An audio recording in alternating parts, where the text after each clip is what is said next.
Whoa. First off, I did not know the timer changed the music. That's interesting. That's the very first time I'm learning about that. The StreamYard timer. That's totally after a couple years of using StreamYard and using that timer, it has had the same music, and now it's just changed it. That is actually really interesting. It's actually kind of fitting music for an award show. So, welcome back, one and all, to the channel, or if you are new here, welcome. Today we are talking about Joey King, who is on another Netflix special this time, which is the SAG Awards. No, it's not Uglies. This is something else, but she's in another Netflix special right now, and that is the SAG Awards. We're here to watch it live, discuss it with you guys, react, see if there's any surprises. There's been some straight up shockers this award season, especially like there was some major shockers at like BAFTA that happened, stuff like that I wasn't expecting. So I'm curious on if there's going to be a shocker tonight, and if there is, which one do you think it's going to be? Ooh, I think maybe we might have a surprise Conclave win. I don't know why. I think if anything, I don't think it's going to lead to an actual Oscar win, but I think that the actors are going to do something different, and they're going to award Timothy Chalamet. And I could see him winning at SAG, but Adrian Brody's still winning the Oscar. Yeah, because he is worthy. Which would be interesting. Oh, yeah, for sure. So that's kind of how I see it. And, of course, they could even surprise a supporting actress with Ariana Grande or something like that. We'll have to wait and see. And we didn't really get to cover the TV stuff for you guys, so as it goes along, we'll just kind of react and talk about them. But we covered the movies part, and it's about to start right now. So, yeah, let us know, guys. If y'all are watching along with us, it's on Netflix. Feel free to watch along with us. Oh, there we go. And then I'll hold for a standing ovation for 5 or 6 minutes and whatever they decide. Sure.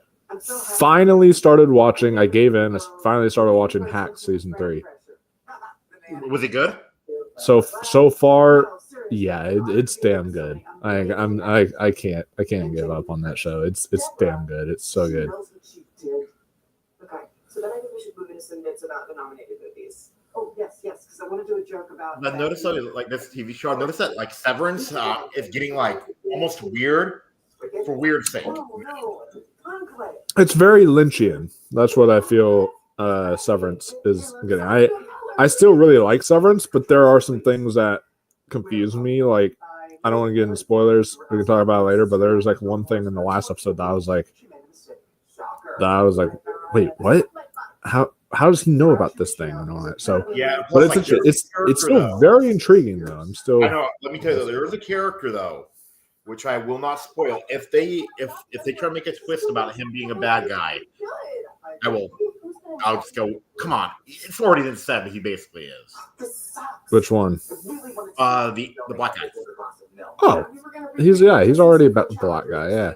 Or he's already a bad guy. He's a black guy too, but he's already he's a black guy and a bad guy. So yeah, that's already Mr. Milchek is already confirmed that. Have you seen the new season of White Lotus yet? I've watched the first episode. Yeah, I'm also pretty intrigued by that. You know what I think is going to happen though, and this is my prediction. I'm not going to say which one though. What? I think that there's going to be a marriage story style blow up in it. Oh yeah, like a really intense argument scene with Jason Isaacs and Parker Posey. I could totally see that. I also think that Jason Isaacs is going to be working together with Walton Goggins at the end there. Like they hate each other, but I think they're going to. Look. Oh yes, this episode's.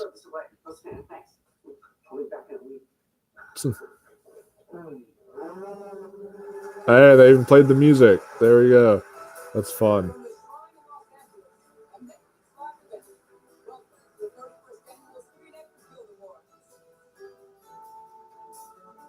First. Oh. Ooh, Mikey Madison. I was 13. I booked an low-budget short film and earned my SAG card. But it wasn't until 6 years later, after being cast as a Manson follower in Once Upon a Time in Hollywood, when my character had a dog food can thrown in her face, was attacked by a pit bull, ran through a sliding glass door, kicked into a pool, and finally was set on fire by a flamethrower, that I finally felt I had started to make it in Hollywood. I'm like Madison, and I'm an actor. My dream cast for Harley Quinn. Matt Reeves in DC, if y'all are listening to this. Stay in on a girl with a hunger for fame, and a face and a name to remember. That's a lyric from NBC musical dramedy Smash. And a decade ago, I'd seen a die-hard theory of Unites just to feel any connection to showbiz. Today, Jeff Goldblum in the background. Theory of Unites. We now see for NBC. I'm Owen Yang, and I'm an actor.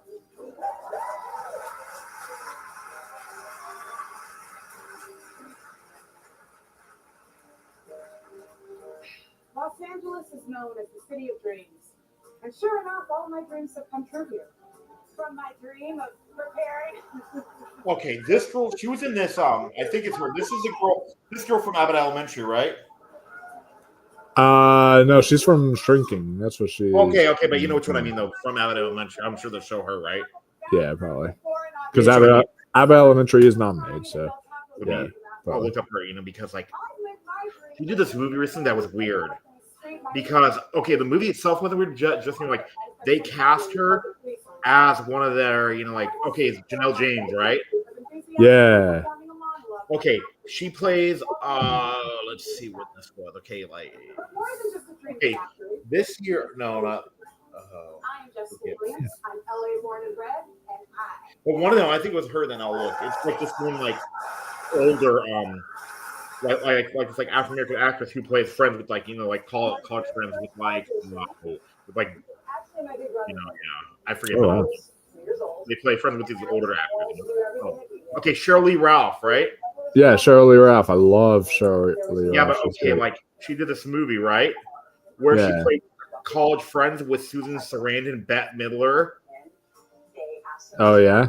It's like, that doesn't make sense, huh?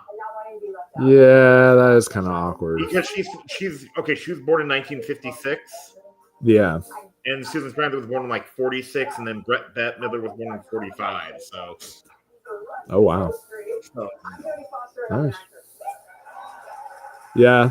So that's kind of weird. Man, Zoe Deschanel is still looking good. Kristen Bell. Okay, I thought Jean Smart was actually going to host it after that skit, but I think Jean Smart would be a great awards host. I think she'd be fantastic.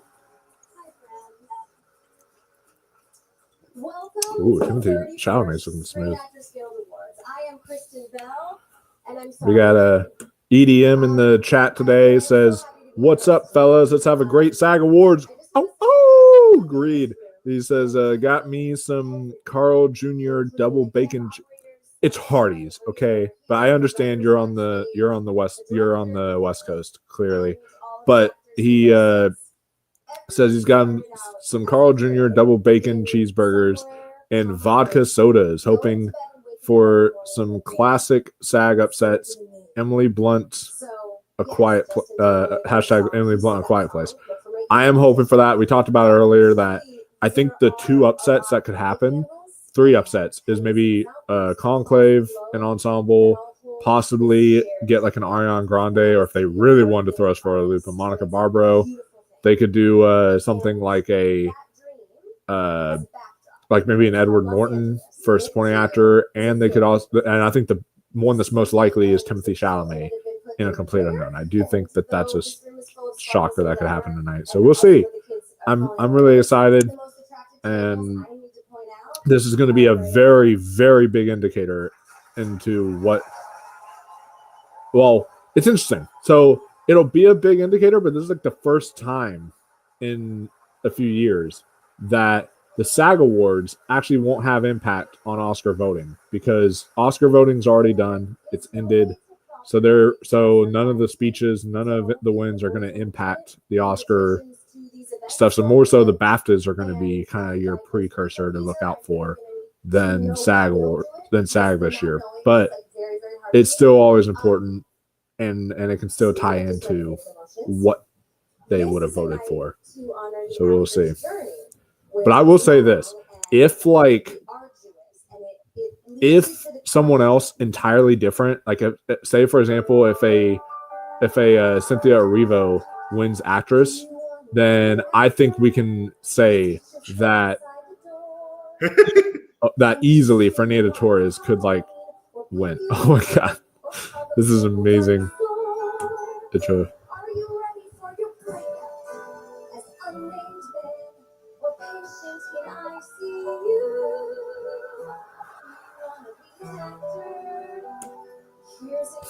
Tristan says, can't wait for the show.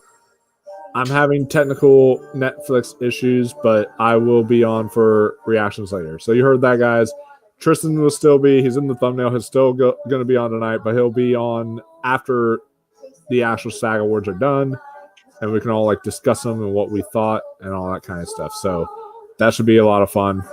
And then Tristan says, I'm finding myself rooting for a complete unknown for a surprise ensemble. Keep things spicy.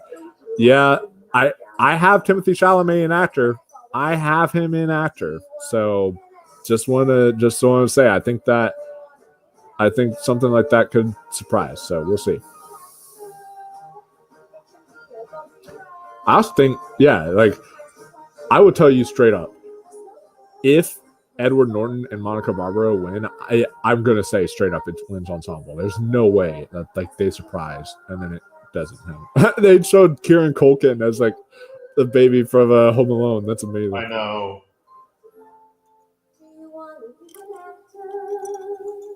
No. And they showed a future Oscar winner who's don't be nominated, but he will be someday. Do you know who? Who? Andrew Scott. Oh yeah, for sure. One of the best around. Only reason I watched that Netflix movie Back in Action was because of Andrew Scott.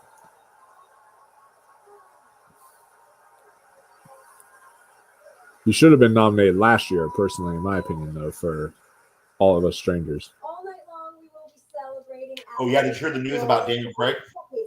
What? He left the Luca Guadagnino movie. Oh shit! You know the DC one? Yeah. Yep. So do you know who they're looking at now? Who?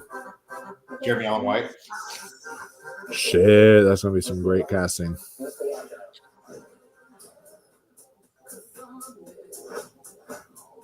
But Luca Guadagnino doing DC film. That's gonna be interesting. I just saw Christine Miliotti's movie, and I forget how fun it is too. Oh yeah. You know which one I watched? Which one? Oh yeah, she plays like the ex-wife or whatever. Yeah. Great one. We should have a debate on the channel about that movie too. Yeah, that'd be great. It glorifies him. About about which movie? Wolf of Wall Street, how it glorifies him. Oh yeah, that would be an interesting debate because I actually don't think it glorifies. I don't think so either, but our friend Chad does. You know, friend of the channel. Oh, interesting. Okay. Yeah. Yeah, that would be fun.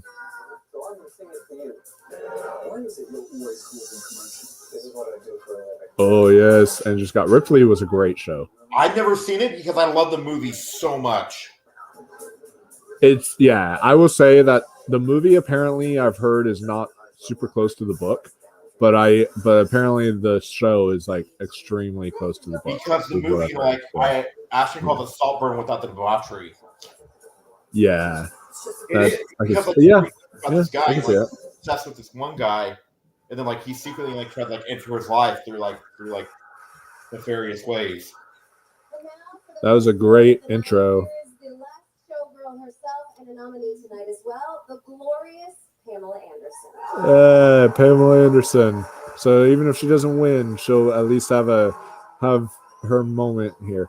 Wouldn't that be a hilarious just upset to have Pamela Anderson win? I'm gonna leave the stream if that happens. Holy shit. Hey, that would be insane. I forget to like someone at FYC actually predicted a surprise Best Supporting Actress upset in the Oscars. Like one that would make us turn around and go, what did we pick? Who? The henchman with a heart. Felicity Jones. And a cousin who is in real pain. Yeah, I don't know about that, but I do know that I mean, you are thinking that there could be a upset with the girl from Conclave. I'm blanking on her name right now, but Isabella Rossellini. Yeah. Yeah, there it is. Oh, here it is. First one. Male actor in supporting role in a motion picture.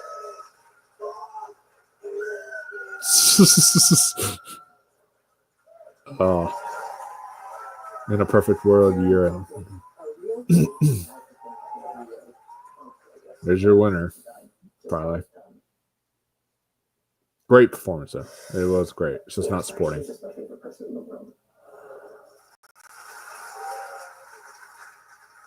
Edward Norton, a complete unknown. We're all here just laboring with our little teaspoons and we come in and shovel.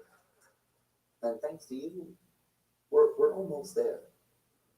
We're on the verge of tipping. He's so versatile.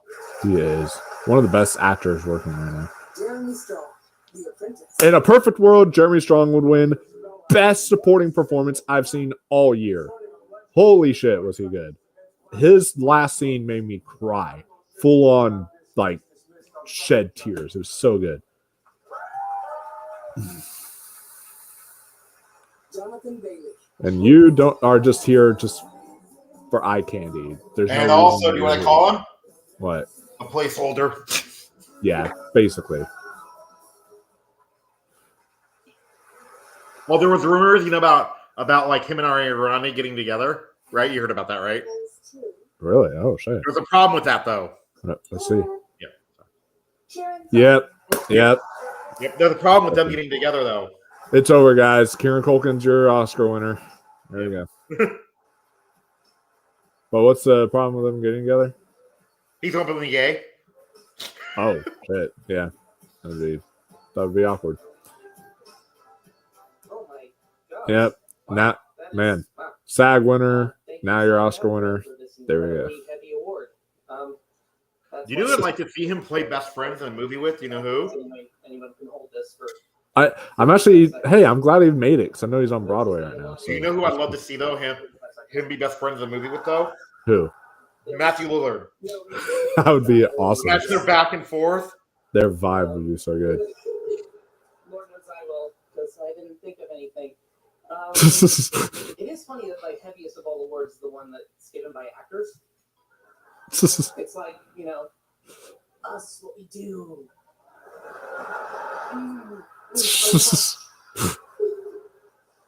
I love it.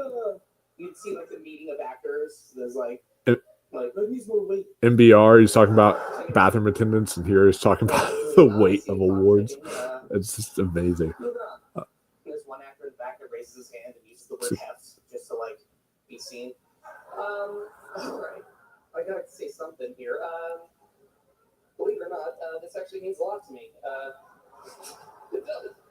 It's hard to be sincere after that, or in general. But yeah, thanks. It actually is a huge honor. 13, 12, 11, I haven't said anything. I do want to talk about one actor for 5 seconds. Jesse Eisenberg, who's a great actor, great director, brilliant scene partner, and please wrap it up. But I'm going to just say something really quick about Jesse. For those of you who don't know, he cast me in this movie without. Jesse Eisenberg gave a great speech at the Independent Spirit Awards. He was like glowing over Emma Stone and just saying how amazing she was for him through all the years. So his sister, Jesse Eisenberg's sister, is also an actor too.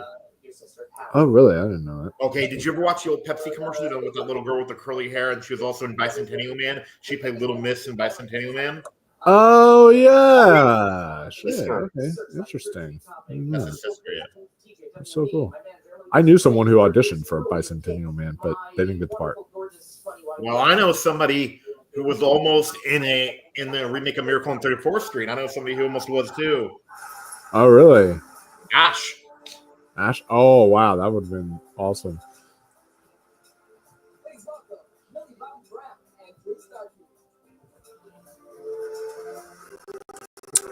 Yeah, it says one of our own Tristan Mayer says one of the strongest sweeps ever, and this is only like his second speech. He did even better than Ke Kwan, I think. Oh yeah, because Ke Kwan lost BAFTA actually to like Barry Keoghan or something like that. I remember when that happened. But yeah, like he's done better than Ki Kwan and most people. We also got Billy Judd says, "Hi guys, what's up, Billy Judd?" Oh yeah, too. I want to make an official announcement on the channel too. Okay. I think that. Oh, sorry, but we will be doing, like since I'm almost done with my Best Picture marathon, I want to get on the channel and talk about them with you. Okay. Yeah, that'd be good. I'm about to start. I'm behind, but I'm about to start the Best Picture marathon. Because if I don't finish it by my birthday, there's something wrong with me. Oh, yeah, you're very close. Why? I'm on Everything Everywhere All at Once. Oh, yeah. You're very close. Barbie. That's the girl from Barbie, too. Yeah.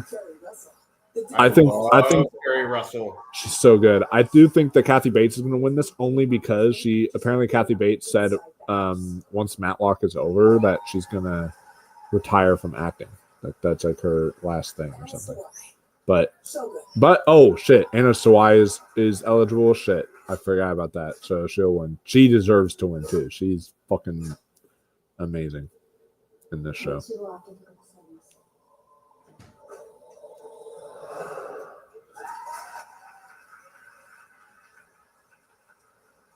Allison Janney, the diplomat. This is my baby. The whole goddamn thing. I still need to see the diplomat. Your show's supposed to be pretty good too. I wonder if they'll get nominations next year. Which one? 0 Hour. Oh yeah, I wonder. Let's see.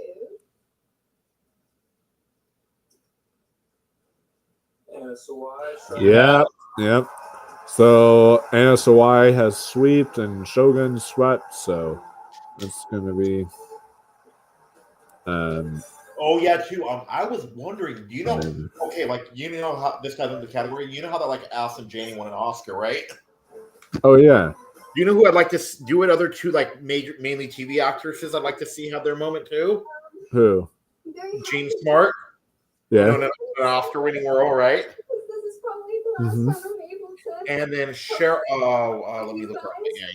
I love you. The whole Oh yeah. team. Justin, Rachel, thank you so much for the name escapes me. You'll know what I'm talking about. Let's see. Okay. Christine Baranski. Oh, Christine Baranski. Yeah, she's great. For believing in me always. Last year when this show came out, the only thing I wanted was for people to watch it. So this has been beyond my imagination. Thank you so much. It is very heavy.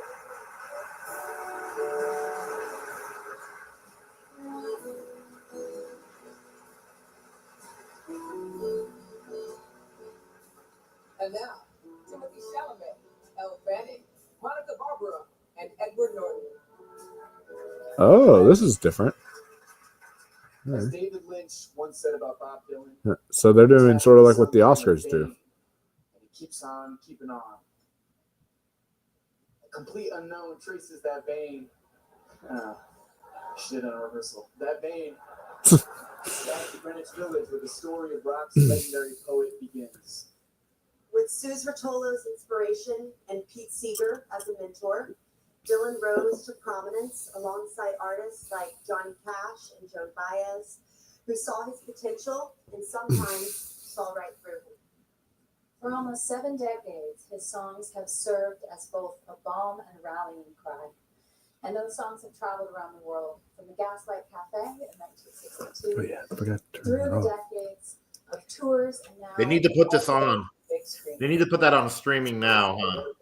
Oh yeah, for sure. I think it's the only one that's not on streaming right now. And I'm still here. Yeah, I'm still here as well. Yeah. That would have discouraged almost anyone else. But all these years later, it's that very integrity paired with his sense of. Oh, remember how I picked the Fall Guy for stunts? Is a complete unknown.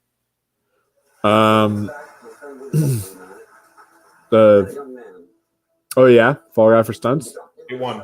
It won. Oh, okay. That makes me happy. That's awesome. I really wish they would do it as part of the ceremony, but. And guess what won TV stunts too? What? Shogun. Expected. Yeah. That's awesome though. It's hard. It's hard. It's hard. It's hard. Man. I was doing that because if I sing it, I'm not going to get copyright. So there we go. I do love a complete unknown. This year's nominees are not now, Ted, please. This year's nominees are what? This is important. Fine, what? I love Ted Danson. Yeah. Your name's William, right? William said that you told him that he was your favorite co-star. Well, all right, look, man. I'm just telling him what you told me in Paris. What? Right. So Paris? Yeah. Oh, come on. That was our city. Okay, boys. Did she kiss you? No, What, did you kiss listen her? to me. Well, This is not a challenge. yes. Oh, the Challengers music. See, they're honoring Challengers. Fuck you, Oscars. Please welcome our next presenters, Chris Bronson and Andrew Scott. Andrew Scott. Hell yeah. And there's an Abbott Elementary girl right there. One of them.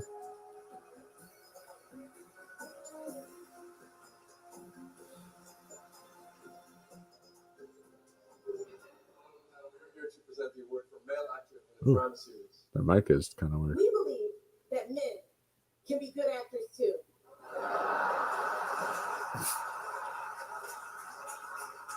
That's right. They Yeah. play people Because there's one right there who's an amazing actor, which Or is Sister Mary Claire. Andrew Scott. I get him and the other guy confused with him. Who was the one in Craven? Support. Oh, Christopher Abbott. Yeah. I get him and Christopher Abbott confused.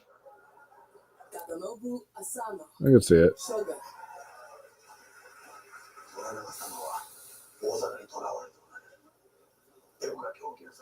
He is great in Shogun.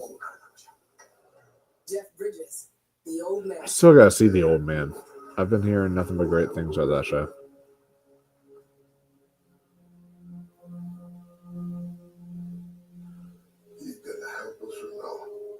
Gary Oldman. Slow horses. Oh, in a perfect world, Gary Oldman would win. He's so fucking good in the show. My favorite character on TV right now is actually Gary Oldman in Slow Horses. So good. Look, stop it. Eddie Redmayne. The Day of the Jackal. I kill people for money. I kill people for money. I kill people for money. I kill people for money. Is that what you want to hear? Is that enough? Hiroyuki Sanada. Shogun. Hiroyuki Sanada will likely win. Yeah. I forgot they don't do supporting in TV categories. I don't think because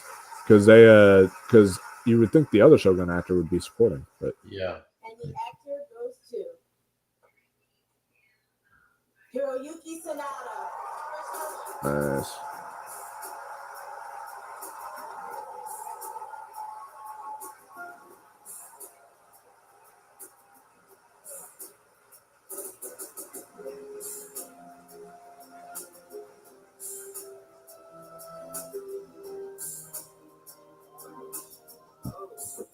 See, he was right. It's heavy. Holy shit. Okay, cool. Oh my God. I feel like It looks heavy just looking at it. Yeah. Thank you, Saga Woods. I'm Hiroyuki Sanada, actor. Whoa, crap. They said it weighs over 12 pounds. Oh my god. Yeah, for an award that is heavy. You better put it on a good shelf where it doesn't tip over.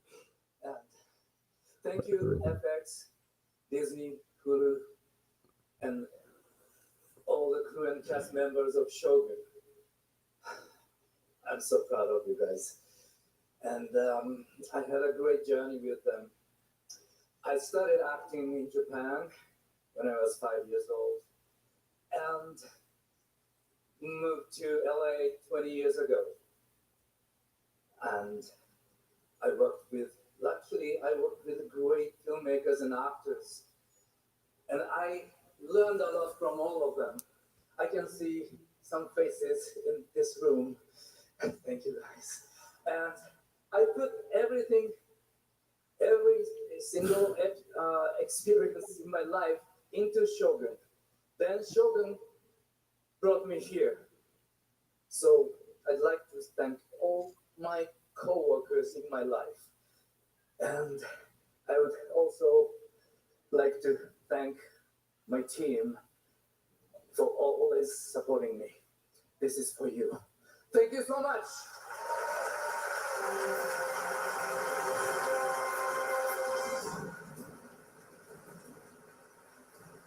And now, Bucky Madison, you're a Warsaw.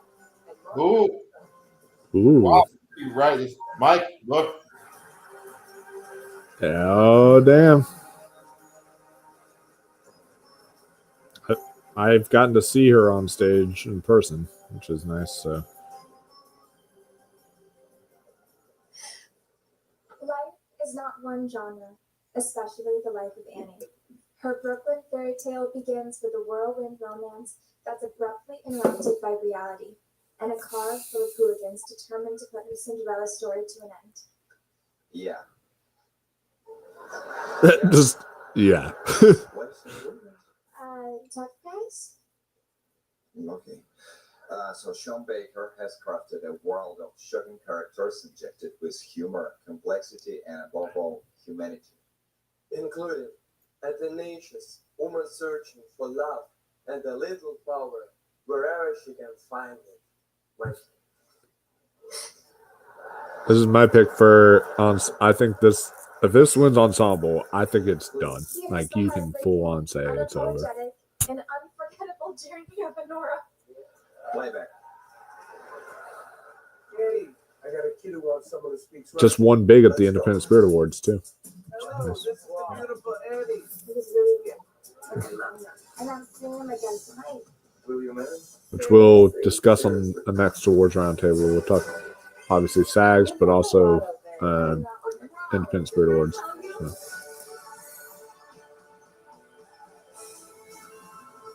Your parents are gonna kill me. I love my husband. You do not know this guy. Not consenting adults. If you think this is gonna be a role, that's wrong. Oh yeah, with the Oscars, they're gonna have to bleep him out. Oh yeah, shit, that's true. Cause yeah, it's got like close to 500 F words. I think 430 or something like that. It's one of the highest records for F words. Right now, during these unsure times, I just really want something that I can depend on. And you know who's dependable? Quinta Brunson, Liza Colon-Zayas, Iowa Debris, Kristen Bell, Wow. and Jean. It said with ads when I clicked on this, but is this going to be completely ad free? I think not- so. I've not seen any ads so far. Neither have I. Yeah. Honor these magnificent talents. We are proposing something else. A five-headed Mount Rushmore-like monument right in the middle of town, perhaps on the Hollywood Walk of Fame. You know where that abandoned Hooters is? You know what I'm talking about. And just like in Hooters, tourists from around the world should be able to come there and take pictures next to the huge, impressive busts of these fine women. No, that's Oh, sorry, stone busts of these fine women while thinking about the tasty chicken wings once served there. the nominees for female actor in the comedy series are Playback. Kristen Bell. Nobody wants this. She wants chinchilla. Okay, this is a tip for help. I don't know. I found it in the back of my dad's closet, so maybe. Hi everyone, I'm Joanne. You can relax. It's fake. Quinta Brunson. Abbott Elementary. I have so perfectly planned for everything that in 3 seconds, watch this. 3, 2, 1. Janine, do you have any sponges? This kitchen is a mess. Liza Colon-Zayas. The bear. I also can't remember the last time we. She's so good in The Bear, especially this season. Iowa Debris. The bear. I've tried before. I would actually give it to the other girl over Iowa Debris. I think she actually stole the show for me this season. Yes, of course. We were also on Jean Smart. And I Debris directed that episode too. I'm so Oh, wow. Like apple picking with Eve. I mean, I like the joke, but I hate that font. Oh, but of course, Gene Smart's going to win, and deserved. We'll see. But I think so. And the actor goes to. That's weird. They combine supporting with lead. That's really weird in this TV stuff. Because the other girl in there is supporting. So it's kind of strange. Unfortunately, Jean is shooting on location and can't be here tonight, but we accept this award on her behalf. Is she drunk? Why the hell is she not able to say that properly?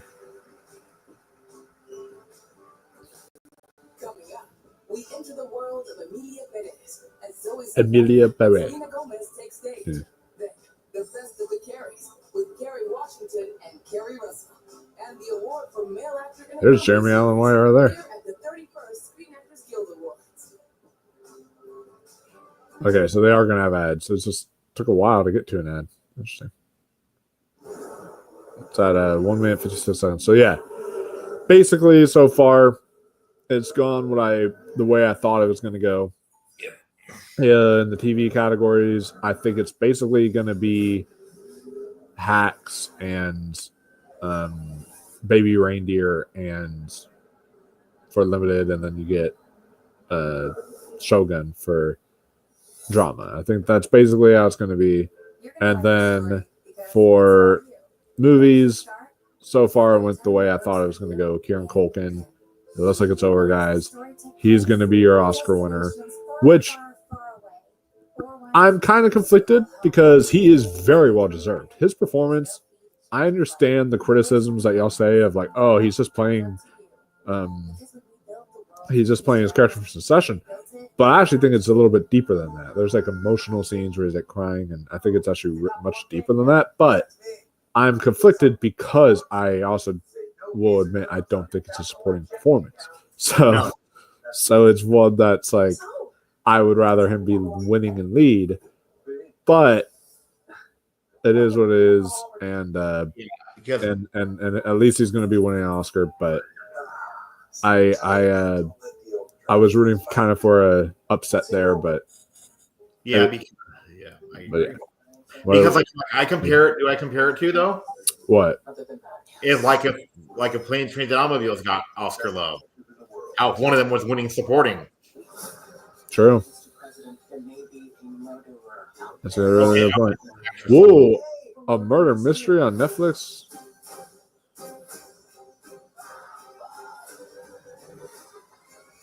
The Residence. March 20th. See, this is what I mean. Netflix is so bad at marketing. I never even heard of that show until just now. Same. Now watching this rat. And it has Giancarlo Esposito. And also, do you know who the lead actress looks like it is too? Who? The girl from This Is Us, Beth. Oh yeah, I think you're right. I think that might be her, but man. Like, how dare they just not advertise that show? It's interesting. I don't get it. I've heard not so good things about 0 Day. I heard that's good.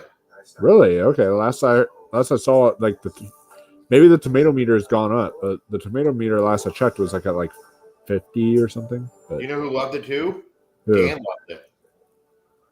Oh, nice. Okay. So yeah, I'm still gonna check it out at some point.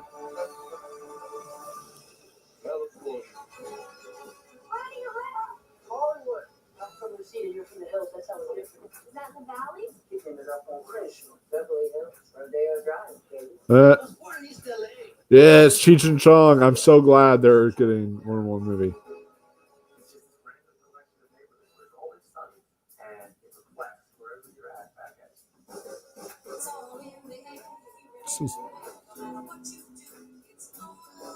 Singing in the Rain. Great movie. Speed. I have a 4K of Speed, but it's like disappeared, and I don't know where it went. It's like weird. It upped and vanished. Like, it's sunny every day here. It's like manifest destiny. Don't tell me we didn't make it. We made it. We are here. you know, Once Upon a Time in Hollywood is slowly starting to like creep up for me for Quentin Tarantino. That's like eventually years from now, that might end up being my number one favorite Tarantino. But like it's going up there and up there the more I watch it. It's really good.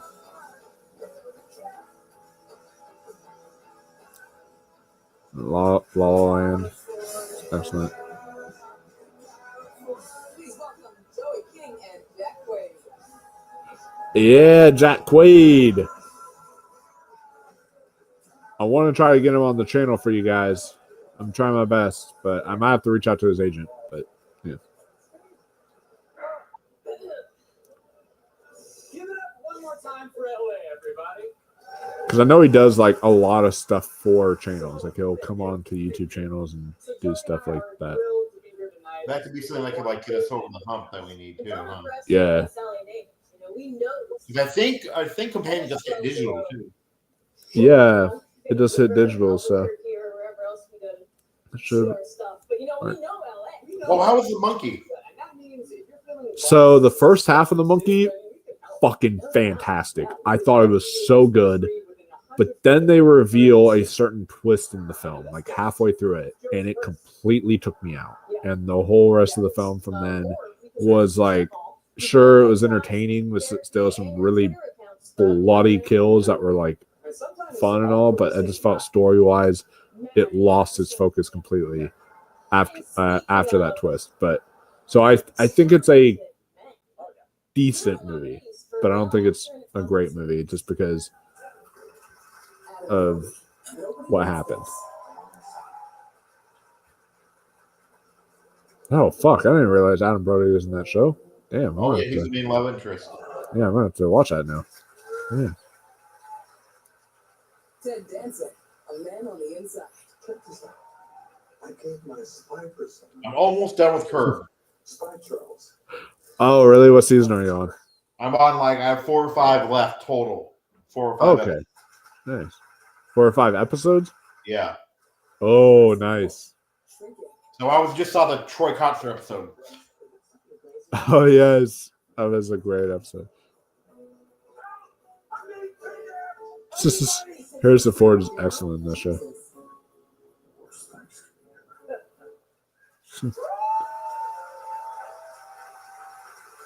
Jeremy Allen White, the bear. You're a winner. Right there. Because Jeremy Allen White is just on another level. Martin Short, only murders in the building. He also brought smelling stones. Good luck accusing that of being in bad taste. I don't even know if they work.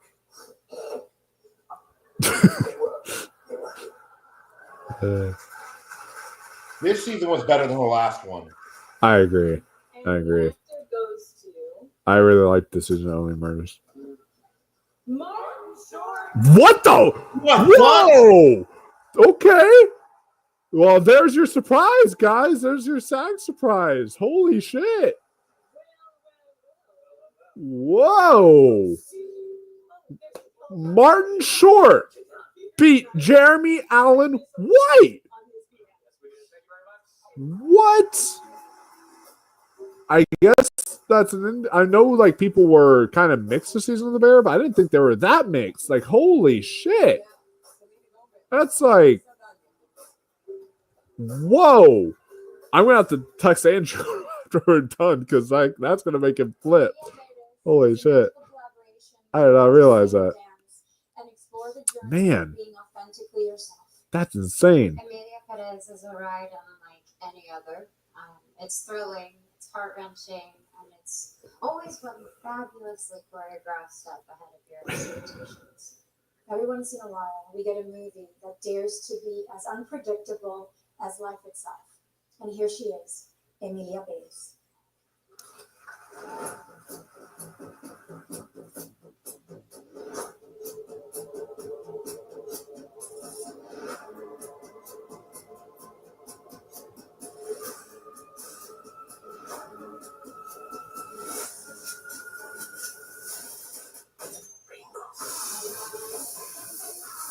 Fuck me. Why are you playing the song? Hey, Mike. There was a joke though about this preacher named Joel Osteen, and do what they said about him. What? They said that he looks like Martin Short. It's pretending to be Tim Allen, and I can't unsee it. Oh, really? Please welcome. Yes. That's hilarious. Oh, there's Kerry Russell.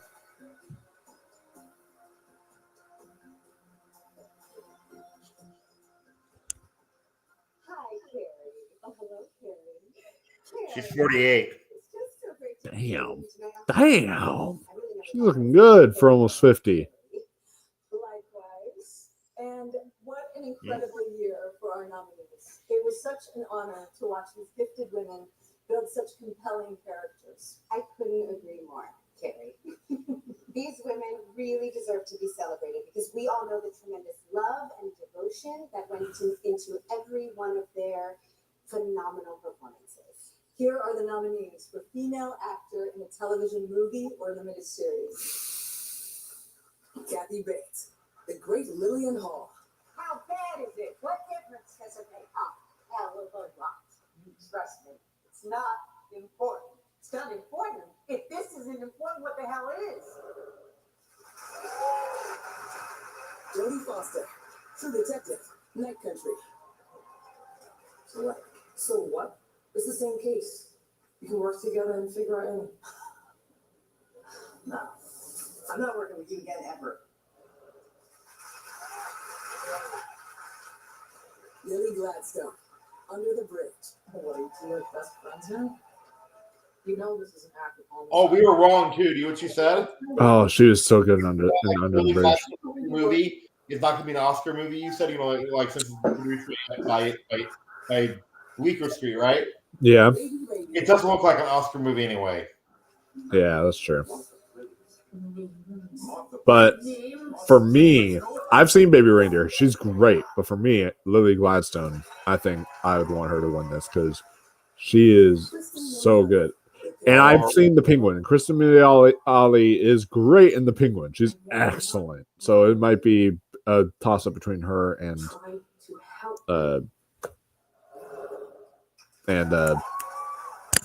I just said her name. Coach Flying Ring Girl. Can't believe I'm blanking. Oh yeah, I gotta see Disclaimer because it has my favorite actress in there. Which is awesome. I'll probably start that up soon.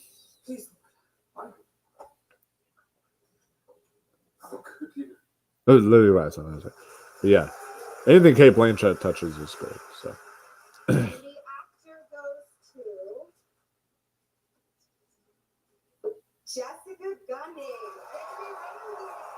Wow. Okay. Yep. Like I said, I figured it was gonna be Baby Reindeer, as your kind of stuff.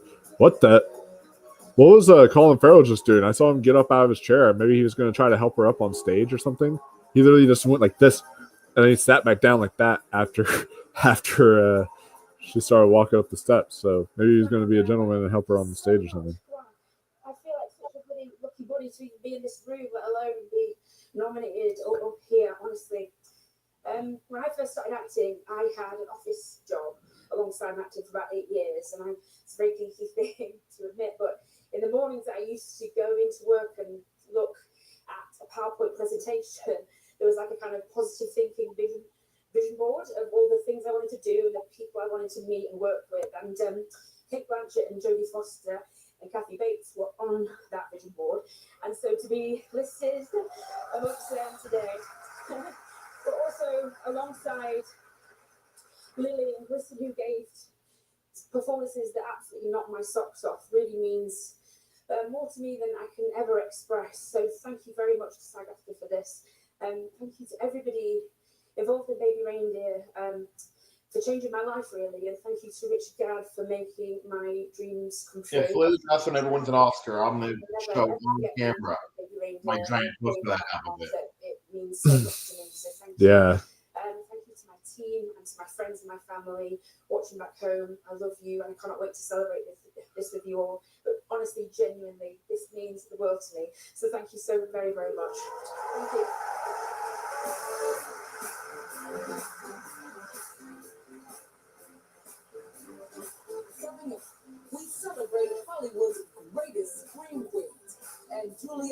Oh, Mike, you hear that? Oh, Scream Queens. I know, I heard that they're going to be celebrating Scream Queens. That'll be amazing. I'm so excited for that. Marshall's buyers have a very particular set of skills.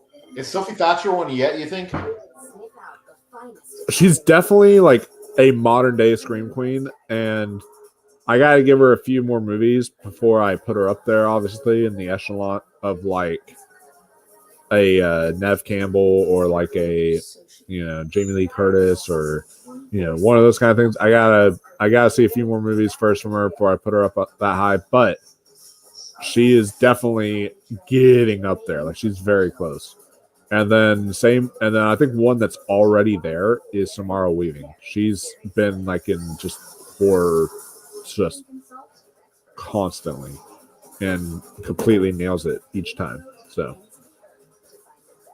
also Samara Weaving's scream, as far as an actual scream goes, her scream is otherworldly, like amazing. So Is Jenna Ortega one, you think, and Melissa Barrera too? Jenna Ortega, I'm not ready to say it for her yet. I would say it more for Sophie Thatcher and for Samara Weaving. I gotta see a few more horror movies from Jenna Ortega. She's got that new one with The Weeknd coming out and all that, and I gotta see a few more horror movies first before I classify her as a Scream Queen. She's close too, but What about Melissa Barrera though? No, Melissa Barrera. All she's got is really Scream 5 and Mere Monsters. So, and then wait though. Oh, and Abigail. Yeah. But that's only 3. Like, while Sophie Thatcher has Companion, she's got The Boogeyman, she's got Yellow Jackets, which is a horror series. She's got the Heretic movie and like other horror stuff that she's done, as well as some Marvel Weavings.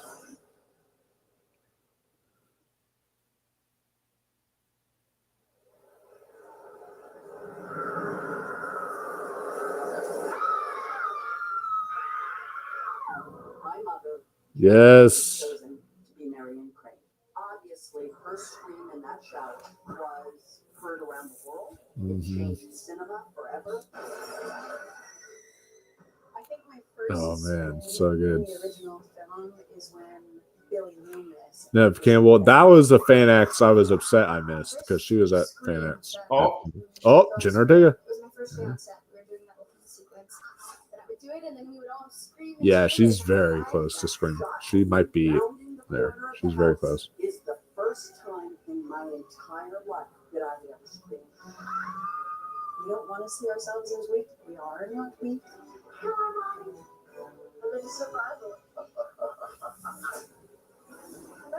Mia Goth is one I'd put up there too. There's a killer in the house. We were covered in blood, exhausted. I've always considered horror to be a home. Oh, I love her. What makes a great scream? Commitment. Federal. Get away from her, you bitch. Letting go. Who's the rumor that they might get to play Mrs. Voorhees in the TV series? That could be the film. Oh yeah, fuck! I forgot the casting.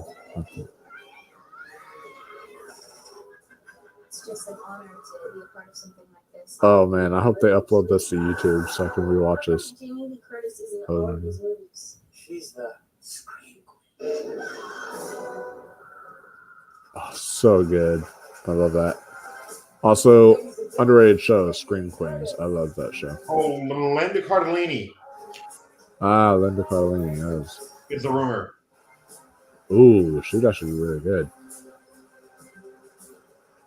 I'm going to let everyone sit down for a second. SAG nominee. The show is back. SAG winner. And SAG winner, yeah. I have been screaming SAG nominee for the night, though, as well. She's good at Scream Queens also. Since the Carter administration. She was great in Scream Queens, yeah. It's a genre of visceral emotion. That was my introduction to Glenn Powell as well. Into one of our greatest Me too. storytelling traditions. Horror, ironically, is unafraid of pain, fear, and our most unsavory truths. And by the look of it, so are the actors in this next category, who all star in some of the most Chilling Television of the Year. And here are the nominees for Male Actor in a TV movie or limited series. Javier Bardem, Monsters, the Lyle and Eric Menendez story. John Campea just recently announced that Javier Bardem, he believes, is the sexiest man in Hollywood. Wow. And Colin I can see it. The Penguin. Colin Farrell's so good. Which means I owe you. Richard Gatt, Baby Reindeer. I knew she was good, and I knew she was dangerous, but she flattered me. But that was enough. Oh my God. Richard Gadd deserves a win for that scene alone. Holy shit. That's like a 7-minute monologue he does, and it's like incredible. But I want to gain his affection. Andrew Scott, Ripley. Oh, damn. This is a good category because Andrew Scott is excellent too. Can you understand that? Or are you just going to keep making accusations? Can you understand anything? But Richard Gadd, I think, is going to take it deservedly so. The actor goes to the man who gave me COVID at the Golden Globes, Colin Farrell. Oh, Colin Farrell. Okay, nice. Yep. He's still deserved. I'm really... What do you think about people though that say that that like he's not really winning for his acting, he's winning for the makeup? I'm like, no. No, I think he's still giving a great performance because it's still his face, like it's just like the whale. People say and that his about the whale. voice and all that stuff. Yeah, people say that about Brendan Fraser and the whale. He just wanted for the makeup. No. Weird. It is weird. So many of you I grew up watching on television film, and so many I've worked with over the years and shared in the spirit of SAG heard the Oscars hated horror and did a whole horror segment. There you go. And they've awarded horror in the past and nominated horror. Lupita Nyong'o was nominated for SAG. She would have never gotten nominated for the Oscar for us, and she Emily deserved Blunt that. also. Emily Blunt nominated and won. So there you go. Like they're very kind to horror more than the Oscars are. So Which I hope this is the changing of the Oscars year, huh? I hope so, because now there's been 2 horror films with a good amount of nominees. So we'll see. I'm hoping that this is a way to showcase that horror can be just as impactful as a regular cinema, like regular drama and all that. Because The Substance is a horror movie, and that is maybe just as, if not more impactful than a majority of the films that came out in 2020. Yeah. So it's I'm hoping that it definitely changes. If Heretic had started strong, if Heretic had stronger, I would have liked it. Yeah. So I feel the same way about The Monkey. My family, I have to thank my sister who I've worked with for 22 years. I never thank her publicly. But Claudia Farrell, I have another sister. She's a producer, and she's not my assistant.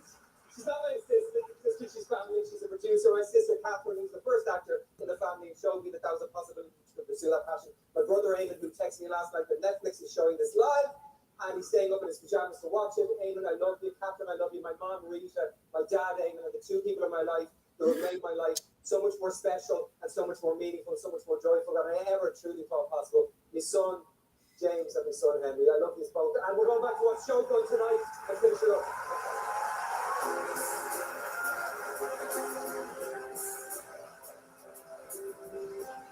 And our very own Tristan also says peak cinema for Amelia Perez. Perez. Oh, hey, Jason. Hey, I got a surprise for you. Oh, this is a reunion. I just realized that. Yeah.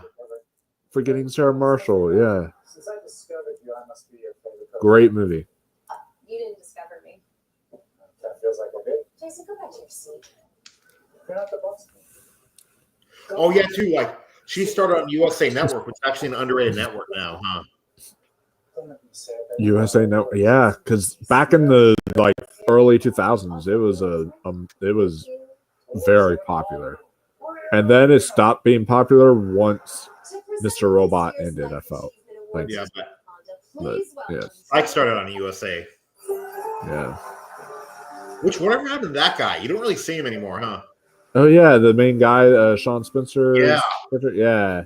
He was in that one show that was. I heard it was a lot like This Is Us. I forget what it was called, but then after that, I've not heard much about him. So, The only practical tools an actor but to be fair, you haven't seen Dule Hill in anything in a little while either. Yeah, you So- did. I saw him in a few years. I saw him a few years ago. Oh really? When what? In the Wonder Years. Oh yeah, the remake of the Wonder Years. I forgot he was in the remake. Yeah. We So- honor a woman whose life I don't think it was a remake. I think it was a reimagining. Yeah, reimagining of it. I think so. Even though this is a life achievement award, her life is far from over. In her memoir, she says she's in her third act, as if it were the final act. Some of the actors though on that show, it's like I wish you could see more of like the girl who plays Juliet. You don't really see her much in stuff anymore outside of like psych movies, and then the Corbin Burnson isn't in a lot of stuff anymore. So I'm excited though. You know, like the next episode I'm watching. You know, like I don't love this that I watched. You know about psych, but you know, I'm excited about. yeah, Like, It's- the next one is the guy with Alzheimer's. I think from that '70s show. oh yeah. The last one I watched, Oh, like good with that episode. guy, you know, like with the multiple personality thing.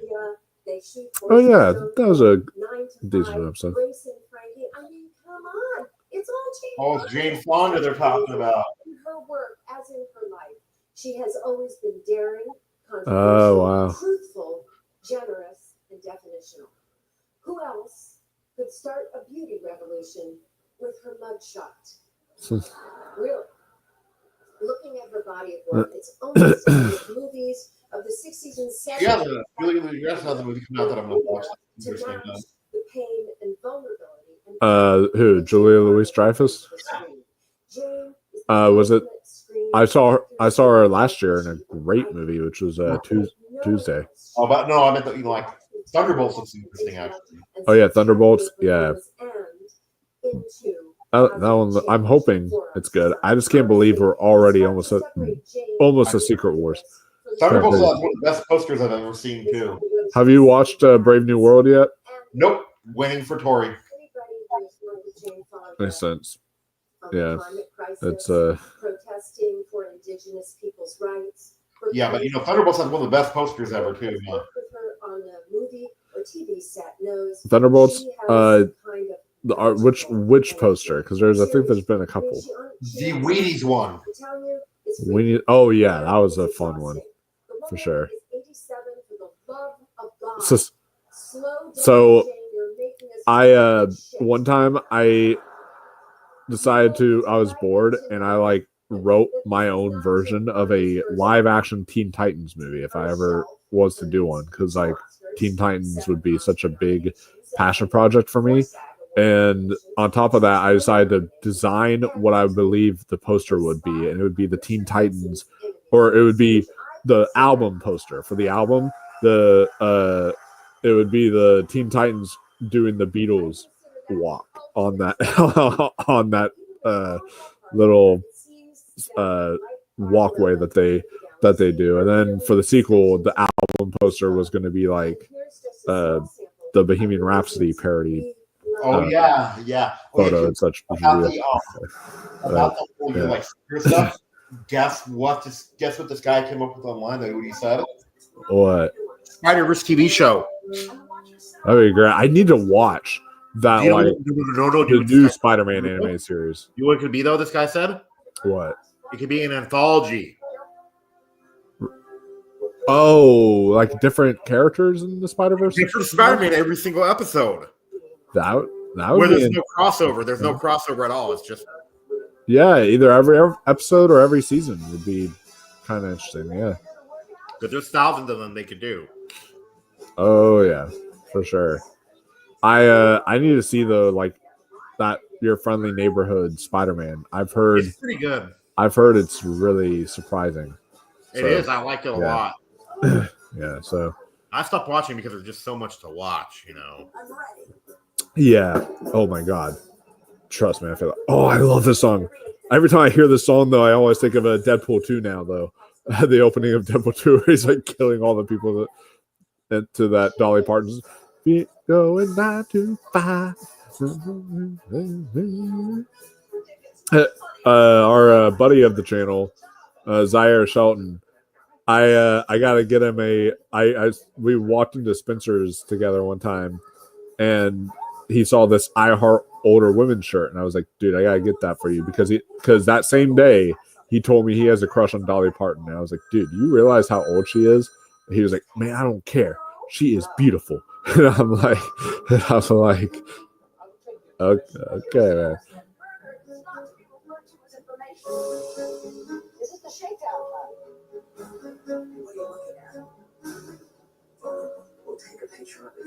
There was a rumor about a 9 to 5 remake too. Ooh, who would be doing it? There was 3 people. Let me look. Because Sabrina Carpenter should probably, because she looks the most like Dolly Parton. Oh, this is the ultimate Vietnam song right here. Something happened in here. What it is, ain't exactly thing. Besides movies and TV shows, my second biggest passion is music, and I've actually considered doing my own music channel as like a side thing where I talk like music videos, and I talk like maybe Grammy Awards when those happen, and I talk like, stuff like albums, like I'll review albums and such. So I've considered doing that.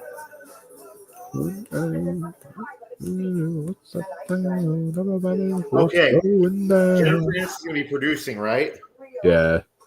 That's going to be Ariana Grande. Yeah. Zendaya. Oh, yeah. And Sydney Sweeney. Oh, man. So a nice little Euphoria.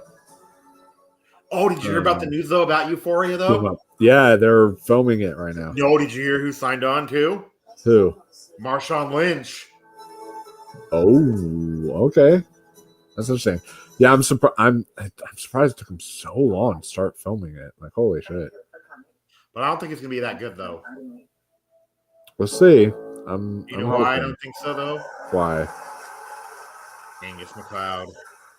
Yeah, it's not gonna have him, but they'll find a way to pay tribute to him, I think. So that'll be nice. He is in one more movie though. He has that one coming out with Pedro Pascal. I forget what it's called, but it like just released the trailer, and Pedro Pascal is starting to kind of get annoying. I love Pedro Pascal still, but like he's starting to get annoying where he's literally popping up in everything now, and it's like, dude, can you like cool it on showing up in everything? Do you know what though? Okay, I feel like Pedro Pascal, but like, do you know what some people are like petitioning to have now done? Do you know how they changed Sonic's look, right? Yeah. They're talking about changing the Things look, and I'm thinking, that looks great. What are you talking about? That is comic accurate. I love it. It's like that's the most comic accurate portrayal we've had of the Thing. It's like it's that good. I'm gonna talk loud. This means the world to me. You can't know. Her movie was really funny though. Actually, you should give it another chance. You should give it a chance. 80 for Brady. Oh no, I saw that. Yeah, it was really surprising. Oh, wasn't I right? Well, no, you were wrong because you said it was going to be the worst. Remember though? No. Remember like what I said though? I said, remember how I said it was going to be like dog shit, and I watched it, and I said it made my most surprising of the year. Yeah. Oh yeah. But yeah, because I remember both of us thought it was going to be like the worst of the year conversation, and it turned out to be like a nice little delightful comedy. You know, not like a best of the year kind of thing, but still like a nice little delightful comedy that was like, wow, this is better than what I was expecting. Holy shit. That's like, for me, I think that movie for me this year has to be so far Dogman, because I thought Dogman watching the trailer, I was like, oh, great. This is going to be a film that's going to be like a throwaway, and it's going to be one of the worst movies I've seen this year. Then it comes out, and it's actually genuinely good. And I was like, what the hell? And I was completely shocked at Dogman actually being genuinely good. So it is my biggest surprise of the year so far. Oh yeah, too. And then how you said how the popcorn bucket's really small. Yeah. You know the dog one, the dog bowl. Uh-huh. It's actually not. Oh, it's not? Oh, damn. Yeah, it's not.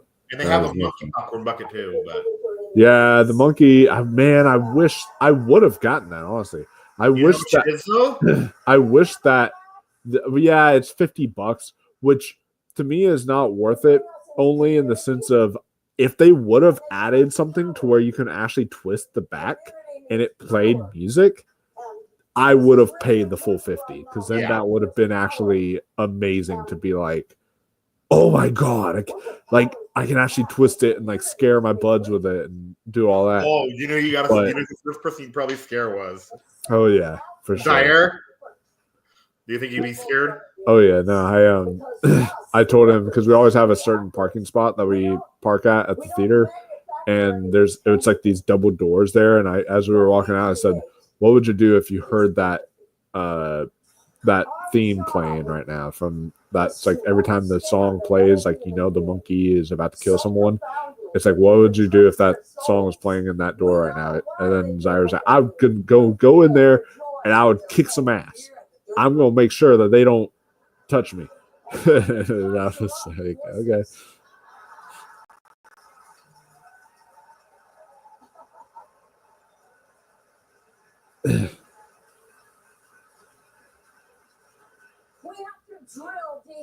Yeah, him and I were both having kind of a visceral reaction to that movie because we were like, some of the gore effects was like, kind of reactions you would have during it. You were like not expecting what would happen. Like, holy shit. So you understand now, like, why I need to rewatch Companion because that was distracting. Oh yeah. And this guy woke him up, and then what happened? He snored again. You can pretty much know my God. actors, right? That probably their father bullied them and called men. The only time I've ever fallen asleep fully in a theater was me and Zaire both. We were taking turns falling asleep. Was that like Dennis Quaid golf movie, that long game movie? And that was like it was like the only time that me and him both started falling asleep. You know what? I fell asleep in that Exorcist Believer. I think. Oh, when I saw that at home, I did fall asleep. I woke up and the credits were rolling. I was like, "Oh shit!" I was like, "I missed it."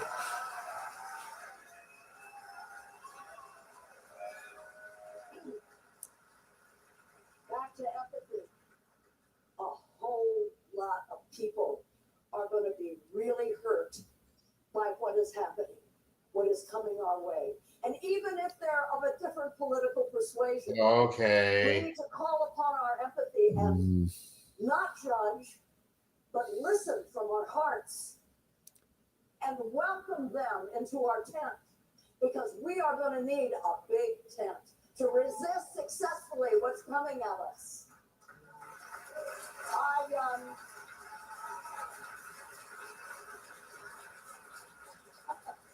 I made my first movie in 1958. It was the tail end of McCarthyism. Damn, you're old. 1958. Shit. Were destroyed. Yeah, she is. Today, it's helpful to remember, though, that Hollywood resisted. We did. She was born in 37. American producers. Damn. He's 87. Hired blacklisted writers. She is old. She's looking actually pretty good for 87. A lot of work. Yeah. But it's like good work. It's not like the bad like Mickey Rourke or Madonna kind of plastic surgery work. Like, and it's like William Shatner's work. Yeah. Have any of you ever watched a documentary of one of the great social movements, like apartheid or our civil rights movement or Stonewall, and asked yourself, Would you have been brave enough to walk the bridge? Would you have been able to take the hoses and the batons and the dogs? We don't have to wonder anymore because we are in our documentary moment. This is it. And it's not a rehearsal. This is it. And we mustn't for a moment kid ourselves about what's happening. This is big, serious, folks. So let's be brave. This is a good time for a little Norma Ray or Karen Silkwood or Tom Joad. We must not isolate. We must stay in community. We must help the vulnerable. We must find ways to project an inspiring vision of the future, one that is beckoning, welcoming, that will help people believe that, to quote the novelist World League, on the Okay, this is getting a little long-winded. there would still be love. Yeah, I get it's a career achievement award, but come on, we got more. Okay, it sounds like she was wrapping it up.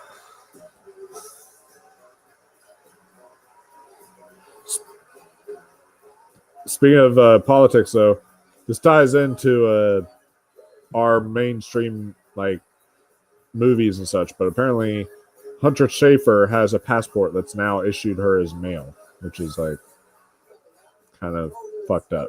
But yeah.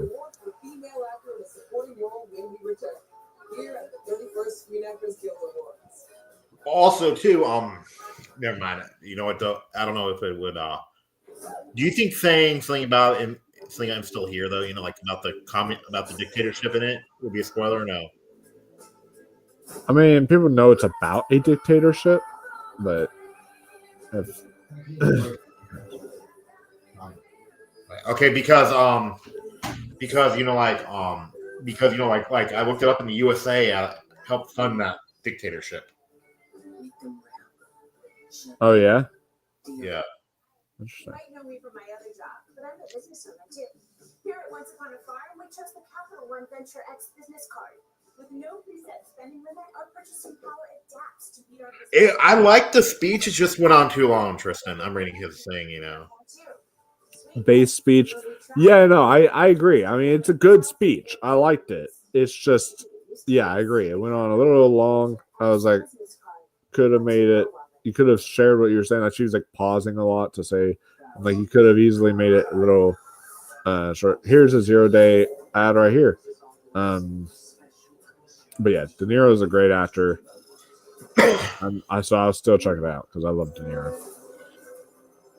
And yeah, I knew that Dan would love it because De Niro is his favorite actor of all time. So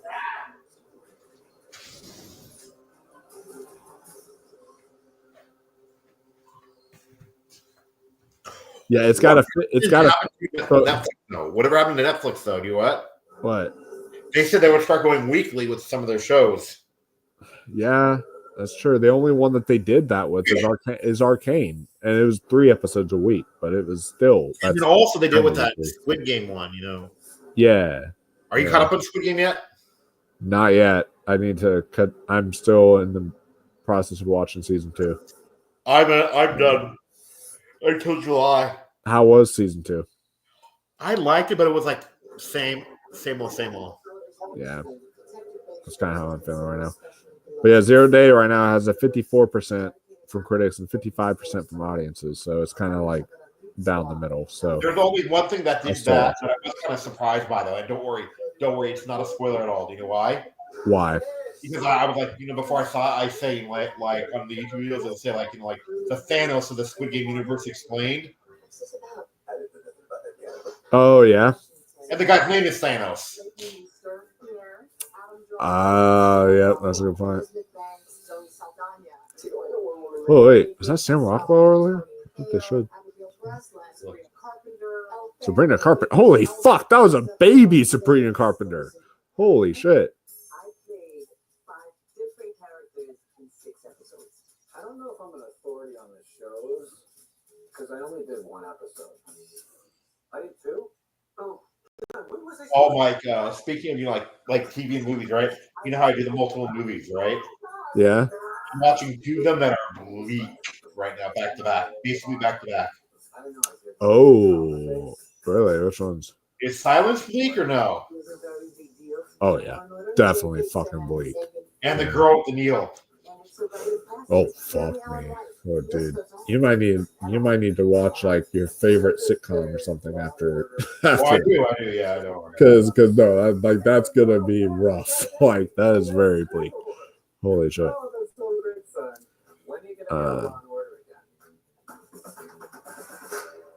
Because I remember after I saw The Girl with the Needle, I had to watch like a funny sitcom episode I liked, and it was like, because it was just so bleak.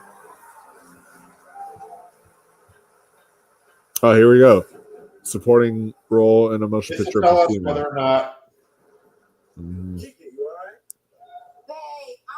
She was great in the new One of Them Days movie. Yeah. Oh yeah, too. Yep. And like Which I also thought was going to be complete shit, and it actually surprised me. she was. They say that like she was actually supporting it. Nope. I'm like, no, she was not. No. It's about her. And he's going to win an Oscar someday for sure. I think for the Nat King Cole movie or the Michael movie this year. Yeah.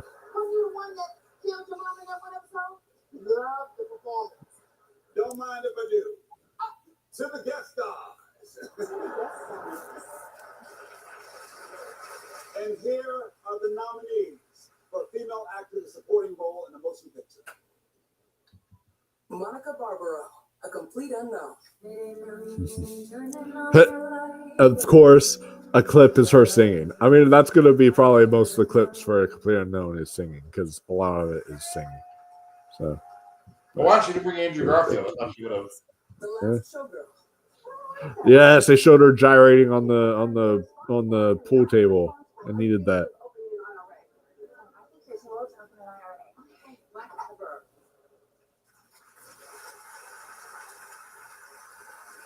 I still got to see that. The piano lesson. Piano lesson. Yes, Dana Delweiler was so good in that. She got screwed by the Oscars again, though. I think less so this time. Yeah. It wasn't as big. But. Well, Ariana Grande upset? Let's find out. Be popular.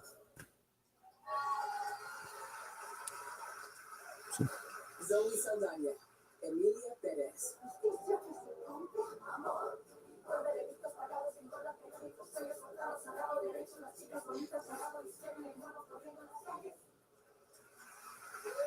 Oh, if you want to see somebody tear that movie apart, watch Deep Focus Lens review. Oh, yeah. She would hate it. Let's see.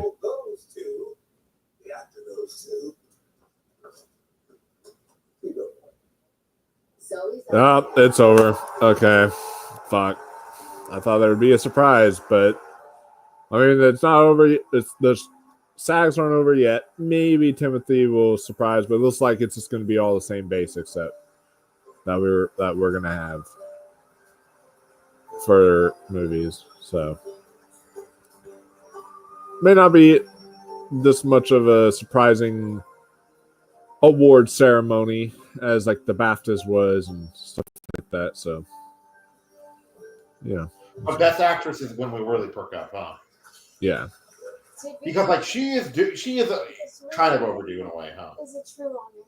Who, Demi Moore? This is my kid. No, I meant Zoe Saldana's kind of overdue, huh? Oh, Zoe Saldana? Oh yeah, she is definitely overdue. Like she's been great since my introduction to her, which is Pirates of the Caribbean, actually. And then, but yeah, she's been definitely great since then. To Monica, it was an honor to watch your performances this year. I was deeply moved. I got my first SAG card in 1998. Yeah, I agree. It says it's over. Hashtag Zoe. If Grande can't win here, she'll have to wait till part 2. That's probably what they're doing. So I've said that since the beginning of the season, since we did our Glickid review, I talked about how I think they're going to wait until part 2 comes out to really award it heavily. I think you'll see a lot of wins for Wicked Part 2 once Part 2 comes out. I think that's going to happen. It's just going to... they're just waiting it out. Kind of a I'll get to like this ties into her though. I saw people say that they cannot wait for Pedro Pascal to work with Steven Spielberg, right? Tristan says, "Can't lose." Okay, you know what I said though about it though? What? He already has in the terminal with her. In fact, here we go. Here he is. Unstoppable. Amelia Perez continues to win. Cannot be beat. I mean, Zoe Saldana cannot be beat, is what you mean to say. Look, look. One win is a win, and she's gonna hold on. So is Song. So is International Feature. It's sticking around, baby. Okay. So, we don't know. Hey, we're not 100% sure on International Feature yet. That's like maybe like an 85% chance, or 88% chance. It's high, but I'm still here. Saldana deserved this one. She is the heart and the soul of the movie.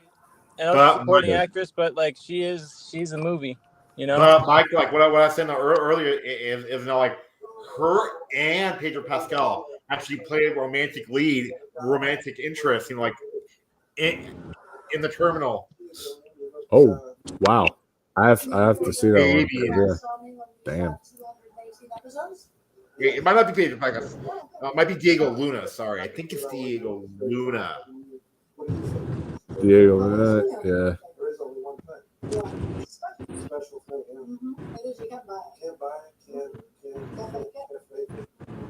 Yeah, it's Diego Luna. Sorry, but okay. I thought it was Pedro. Yeah, no, I guess that. I mean, if it was made today, it would be Pedro Pascal because he's in goddamn everything. Like I mentioned, so.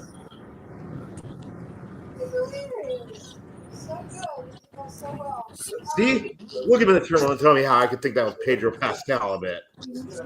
Oh yeah, no, I could definitely see that. Oh, I got him confused. Yeah. But let's see what this one wins. Let's see. I don't even know which category we're on. They were on ensemble drama. Ensemble drama series, yeah. So Bridgerton. I never got into that show. I watched the first season and I was like, you know what? No. I decided to not watch the rest. I adore that show. One of my favorite shows. It's true, like guilty pleasure trash TV to watch. I'll garf that thing down every time it comes out. I'm glad. I mean, we all have like those kind of shows. Like the first 2 seasons of the Scream TV series was garbage, but like I adored that shit. It was so fun. How was Willa on there though? Was she good? It was yeah, she was good. She was good. A good cast of characters. I would love to see one of them show up at some point in the movies. Like, oh yeah, they're bringing everybody back. Why not bring like Brooke or something? I mean, there's been rumors about like a Paramount Plus original series that would bring back the OG cast of the Scream TV show, and that would be peak. And that would be what fans want. Like fans really did enjoy those first couple seasons. It was like the 3rd season that made that show bad, but. I am going to predict that one of them shows up in the new Scream movie. I feel like they're going to go that meta with it, and they're going to have one of them show up like as themselves, something like that.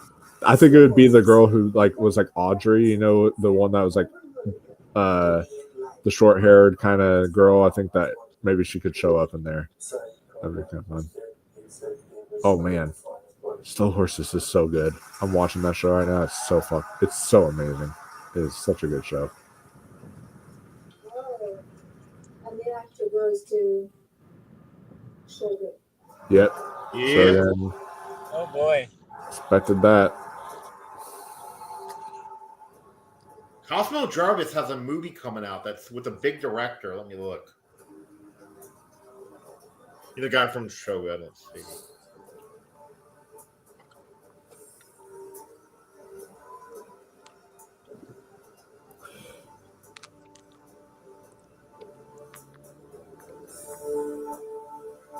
Oh, he's doing the new Alfonso movie. The new Alfonso Cuarón movie, you said? Oh, I said Cosmo Jarvis Uh-huh. doing, Lord Blackthorn. Yeah. Warfare. Oh, the Alex Garland one, Warfare. Yeah. That would be. Oh man, that would be great. Oh boy. Thank you, FX, and creator Justin, Rachel. So, respecting our culture and believe in us. It was a great journey, and 70% Japanese, and the subtitles. It must have been a big gamble for. I wonder how they're going to do the next few seasons because now they don't have a book to go off of, so that'll be interesting. So, and without spoilers, this means something. There was a big part about the show that was, yeah. There is a lot of story in that book that could probably still mine and figure out a way to make a second story out of it, but it's going to be a lot of original stuff, so I'm excited to see how they pull that off. Yeah, I'm too.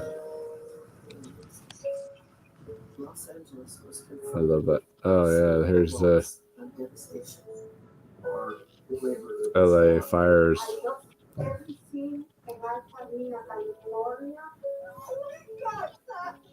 The most peak moment of the SAG so far has to be the Scream Queens tribute that they did. Absolutely. The Oscars would never do that. No.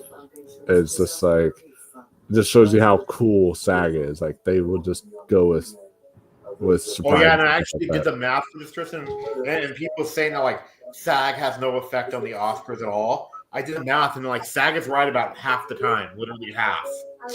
Yeah. I think the fact that so many of the SAG voters are also Oscar voters, you can't discredit that. Yeah, because huge amount of Oscar voters. To be fair, the argument when they say, "Oh, SAG isn't right," is for the ensemble category. They're like, "Oh, well, that doesn't really matter."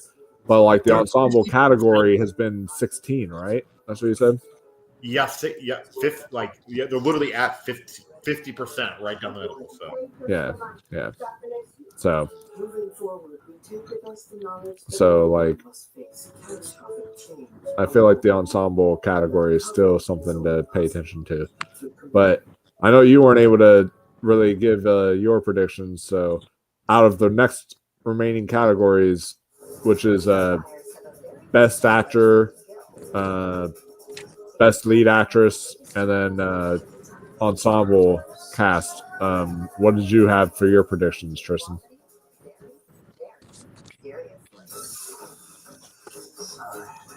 I'm feeling that actor's going Timmy. I think it's a close call, but I feel like the SAG just love Complete Unknown, and I think Timmy's more of a SAG winner than an Oscar winner, so I think he's got it there. I think Mandy Moore's got it for actress. She just has that career narrative. You mean Demi? And I think like everybody there voting kind of grew up on her. So, Tristan, what you said? What?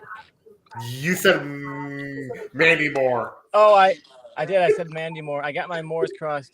Yeah, no, that's fine. We all done it. Yeah. Although they did. But I just think the fact that she's much more well known in the industry is something that SAG's gonna like. True.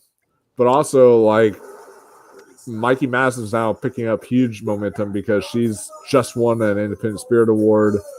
She opened up the SAG Awards with like her speech that she did about like, I am Mikey Madsen and I'm an actor kind of thing. So like, who knows? We'll have to see. But I watched like Brian Rose and he like think Demi Moore career retrospective, and I think it's still insanity that she won a Razzie for G.I. Jane. She won Worst Actress for G.I. Jane. Damn, that's insane.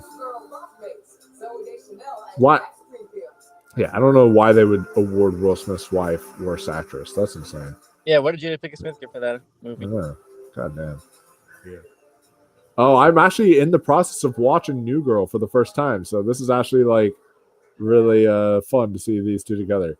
I'm on season 1 right now. I've never seen New Girl. It's really fun. I really enjoy it a lot. What service is it on? It's on Hulu. Okay. Oh, I'll watch it on yeah, Disney. Yeah. yeah, because I've been watching it because like some of my friends have recommended it to me, and my friend's girlfriend is like obsessed with it. So like I was like, okay, I'll watch New Girl then, and it's been really good so far. Remember Lamorne? Yes. Yeah. Have you talked or seen Lamorne? Talked to or seen Lamorne? It's been I have to look up who Lamorne is. I'm watching the show. I don't know if he's in season 1. I have to look up who they're talking about. No, that too. Yeah, that too. yeah. But so happy for Lamorne. So happy for him. For the thing that's and the ending. But gosh, I mean, Oh, Lamorne Morris. Yeah, I know him. He's You know, when I look yeah. back on our experience He's on New Girl, I just wish I had known that you never get that time back. Hanging out with my bros every day. Such good times. Oh yeah, he was also in Saturday Night. Yeah, he was. He was good in that. One thing that I could do differently. Yeah, this guy. So it's a lot like It's Always Sunny in Philadelphia. A little bit like a more tame PG version or so, but it's a lot more tame. But he's a lot like the Dennis Reynolds character. Such it's like kind of funny. Per episode. And plus any raises that we're giving after multiple seasons, that's important. But see, wait. Oh, See, they just announced he's in Spider Noir. is that everyone makes the same. Oh, that would be fun. He's playing Robbie Robertson. Now here are the Nice. nominees for Best Ensemble in a Comedy Series. Which will be Hats, probably. Or it could be Abbott Elementary. It could surprise. It's not The Bear though. We know that now. No. I Oh would my have said the god. bear if it wasn't. Dude, for- that okay. The biggest surprise of the night, I don't care what happens in the movies, the biggest surprise of the night is Martin Short winning for Only Murders in the Building over Jeremy Allen White in The Bear. Like, holy fucking shit. Beating him and beating Harrison Ford and drinking. Like, I was not expecting that. That was Hey, Tristan, wild. did you hear That was did you hear about the guy from The Bear? You know how he's playing the thing? Fans actually want a petition to change him like they did Sonic. I'm like, that's perfect. Don't change it, Yeah. right? No, I think it looks really good. I think it looks great. Yeah, Hacks. I finally started the new season. Gave in, guys. It's really excellent, and so I'm not gonna be upset if it wins for sure. Only Murders in the Building. For whatever reason, I don't think of that as an ensemble show because it's really only those three. I don't know why, but you know.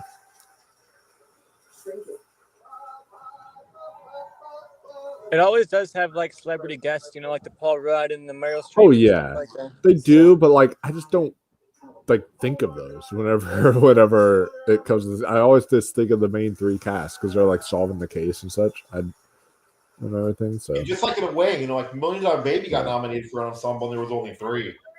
True. What the fuck? What? Wow, they What? love that show. They love that Look at show. even she's like, what?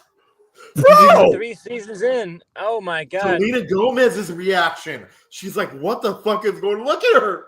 She's like, what the Yeah, fuck is going she's on? like even. What the hell? Yeah, How? she's like, goodbye, Amelia. I don't need you now. It just beat Hacks, which is one the And, Emmy, and the and best has character is up there right been, now. I'm like- happy. Right? Oh Is he- my god! Yeah, The best he's so- character's up on yeah. stage right Oh now. yeah, he is. Yeah, he's so good.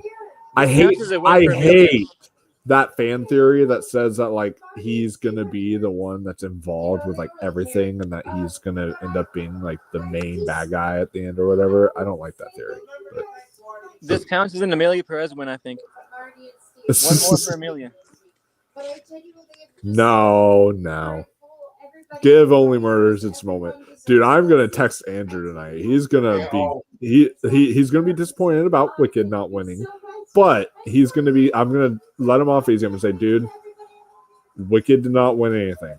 I was gonna be one message, and I'm gonna say, but Only Murders in the Building was won like hugely. Like, Since you damn. started on Disney, Tristan, though, like we actually like, hey, Mike, did that guy from Nickelodeon ever get back to you or no? Remember?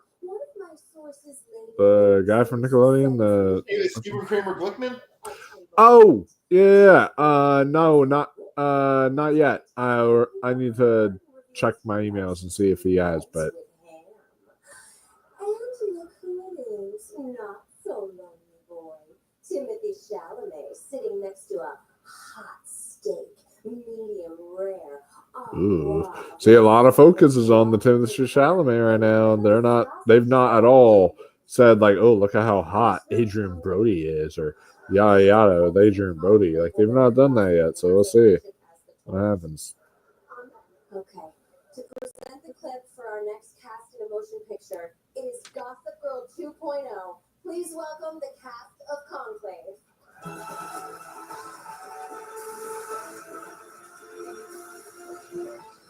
Ray finds the greatest actor without Oscar on his mantle. Probably not gonna get one this year either. Yeah. Oh, did you hear about Ross's surprise win at the Oscars that he thinks could happen in supporting actress? When? Tell him, Ross. Okay, since David Lynch just died and she was with David Lynch, and then you're like, she's a legend. I can see Isabella Rossellini going like the ultimate surprise win. Yeah, I think that's a possibility. We talked about that at some point because she's getting all this like free viral marketing by all these clips from like interviews and stuff like that. So you never know. That would be a crazy upset, though. Would be, but she's not here. She's technically can't compete at SAG, so who knows? Join the mysteries of faith and devotion, and you have a political thriller with a spiritual edge.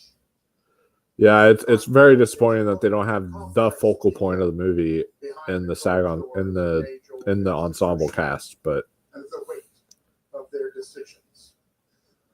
And I do mean weight, because those costumes must have weighed about 500 pounds. And that's not even counting the jewelry, which I'm forced to confess I stole. he is going to be a great Dumbledore, even though I agree with Tristan to have issues with actors necessarily signing on to that show. He is a good actor, and I think he is going to be a good Dumbledore, like at the end of the day. But yeah. Have you read the books or no? I read some of the books. Have you read them, Tristan, right? I've not read all of them. Yeah, I read them all when I was a kid. I was obsessed Let with me them. tell you though, Mike, it'll actually, if you read the books all the way through, Half-Blood Prince will actually piss you off. Oh, really? No. There's literally like a movie and a half full of stuff that they should have included in there, right, Tristan? Jeez. Yeah, there's especially later on in the series, there's so many storylines that didn't make the cut to the movies. That'll be the part, like the first couple of seasons are going to be kind of boring because those first few movies are basically the book. Like there's scenes that are gone, but like the last few seasons are going to be where it gets really interesting. Yeah, because those last okay. few books I've heard are like the best ones. Do you remember it's how basically like with the Half-Blood Prince, how it's like 95% school and like 5% Dumbledore's Snape Voldemort's past? Yeah. Reverse that in the book. Oh wow. Right, Tristan? Yeah, that's what I'm excited for is that one because to me that's the worst in terms of adaptation from book to movie where they left so much good stuff on the cutting room floor where I was like, man, they could have had something really special here. But the show will make a lot out of those last couple of books. Those are some meaty things to chew on. And the movie didn't really explain why he's called the Half-Blood Prince. No, not at all. You know, before the TV show comes out, we should do a Harry Potter ranking. That'd be interesting of the movies and stuff. Yeah, it would be really fun. Yeah. Here's the In Memoriam. Bob Newhart. Olivia Hussey. Damn. Tony Todd.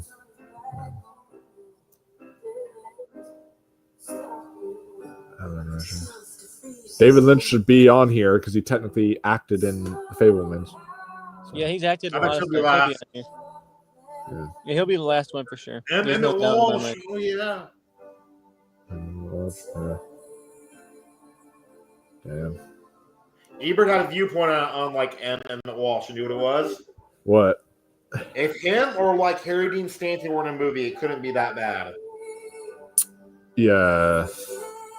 I do think that even if they're not gonna award her, I do think that they're gonna have their own separate tribute to David Lynch at the Oscars because I think that that's gonna be he was such a loss that I think they're gonna do their own separate he's still gonna be in the In Memoriam. Oh, Ken Page, I forgot about.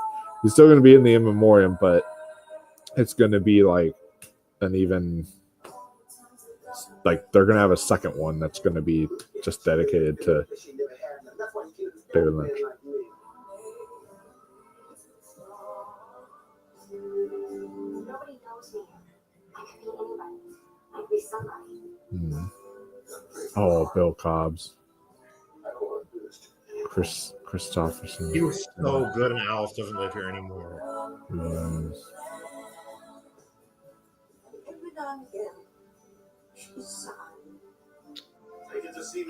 Oh, Bernard Hill. You will always be King Theoden. Right. There's a Lord of the Rings actor in Severance now. Really? Mm-hmm. Who? Remember how Inside the House with Christopher Walken? Oh, I know who you're talking about. Yeah, yeah. I noticed that too. I even literally pointed it to my mom. I was like, "Oh my!" He was actually in the first season. You couldn't really see him, but he's in the last scene. Oh, Richard Lewis. Yeah, so sad. I actually watched for the first time last year when he passed away, Richard Lewis. I watched Robin Hood Men in Tights because I've actually never seen it until then. So I was obsessed with that kid. That's one that I watched like 100 times. Me and my friends used to quote it all the time. We knew like every single scene and everything. Yeah. There he is. Yeah. David Lynch. It wasn't last, but he was in there. He got a nice little featured line too. You got to get that David Lynch voice in there. Oh yeah. You know what else would have been funny if they showed too though? Oh, Shelley Duvall. His if they showed his stuff on the Cleveland show. Yeah, that would have been nice. There were some brutal losses this year. You forget about stuff that Donald Sutherland. I had forgotten about, and you're like, damn. Yeah, Maggie Smith. Yeah. Someone asked when we were at the convention. Someone asked Jason Isaacs and Bonnie Wright their favorite Maggie Smith memory. It was really precious. Yeah, James Earl Jones. Damn. Yeah, it makes sense to have James Earl Jones last this one, but like with him going into the cornfield. Yeah. Such a man. This has been a sad year for losses. Like I didn't even think about that. Like just how sad that is. But see, that's how an in memoriam should be. That right there was a good example of an in memoriam. I hate the Oscars in memoriam because what they'll do is they'll come out and they'll like perform a song on stage, and half the in memoriam is shot at an angle where it's like the singer's on stage dancing or doing this like or you see them on stage performing, and then in the background right behind them you can see like who the next name is, and it's like, really? Like, why are you showing me a person dancing? I want to see the in memoriam. Just show me that. Show them for like a couple of seconds at the beginning or whatever. But like Jelly Roll last year, I think it was like almost all Jelly Roll and no in memoriam. I was like, this is not Jelly Roll Awards. Yeah, this is not what you watch the in memoriam for. I'm not here to watch Jelly Roll. If I want to see Jelly Roll, I'll look up a music video he did. Like, come on. I really hope that they listen to that criticism and get their shit together this year for the Oscars. We'll see. But They should do a slowed down version of the Penis to Vagina song for the in memoriam this year. Oh my god. You just did that. You just said that. I like this. Oh, soap starts. Yeah. Damn, that was a young Alec Baldwin. Look. Damn, that's a young Meg Ryan. Man, that's a young Bryan Cranston. That's a young Tom Selleck. That's a young Angela Bassett. Why are all these people young? That's a young Ricky Martin. That's a young Leonardo DiCaprio. Holy shit. These are Julianne Moore. Holy wow, she looks different. Look. Michael B. Jordan. Oh wow, wait. Michael B. Jordan. That's about the Wire age, right, Tristan? Hold up, I'm switching computers right now. I'll be on in 1 second with video and everything. Okay, because like you missed it then because like they showed like him, they showed Michael B. Jordan. It was basically like it's images of The Wire. Which I'm going to start The Wire up soon because on Jordan's channel, my After the 128, I asked him like, can I do my top 64 TV shows? And he was like, sure. So I'm going to try to watch The Wire before that episode so I can add that to the list.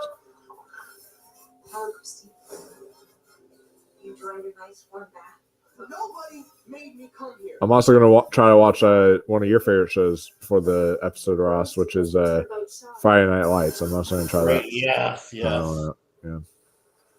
The Wire is definitely going to be my 64 TV shows. Oh, it's definitely on there. It's going to be on there. Oh, yeah. The Leftovers is my pick for an underdog. You got to watch The Leftovers. Mr. Robot, you brought that up. Mr. Robot is already on there. I've seen Mr. Robot. Fantastic show. So good. Super underrated. I'm a big The Leftovers fan though, so if you guys are out there wanting to check out something cool, Yeah, I'll have to check out the Leftovers at some point for sure.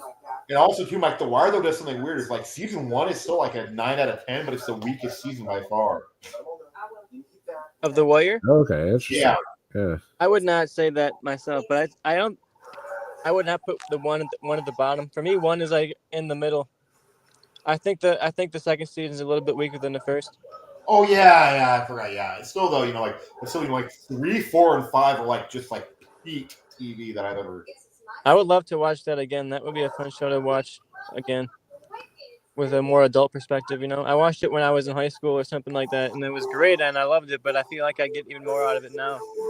Yeah, Mike, and then like so I contacted actually just the other day. That actress, I forget her name, in the wheelchair. I just contacted her the other day. So I haven't heard a reply back yet. They don't reply back instantaneously a lot, but I have contacted her about a potential interview. Whether So we saw it for the first time as kids or as adults, this story, a daring reimagining of the most enduring American fairy tale, has left its handprint on our hearts. It's a story. it was totally wicked. If y'all I am know, worried about Ariana Grande though. if y'all know that reference, then y'all are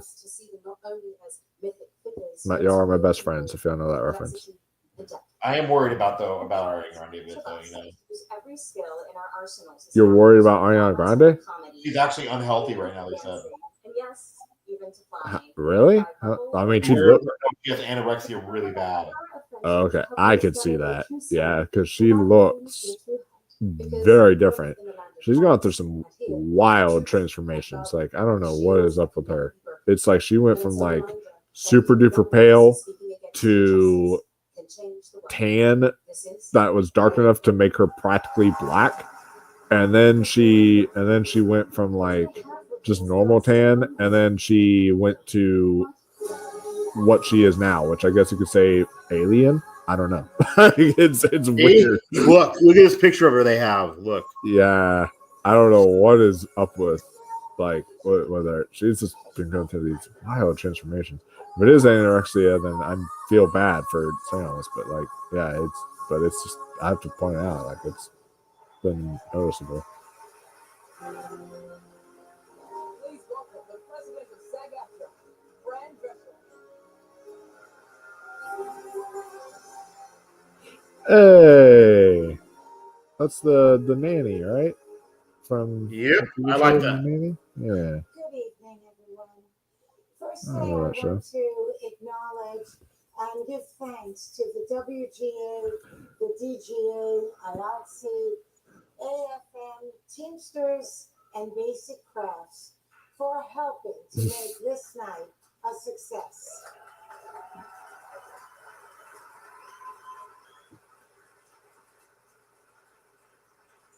What does it mean to be human?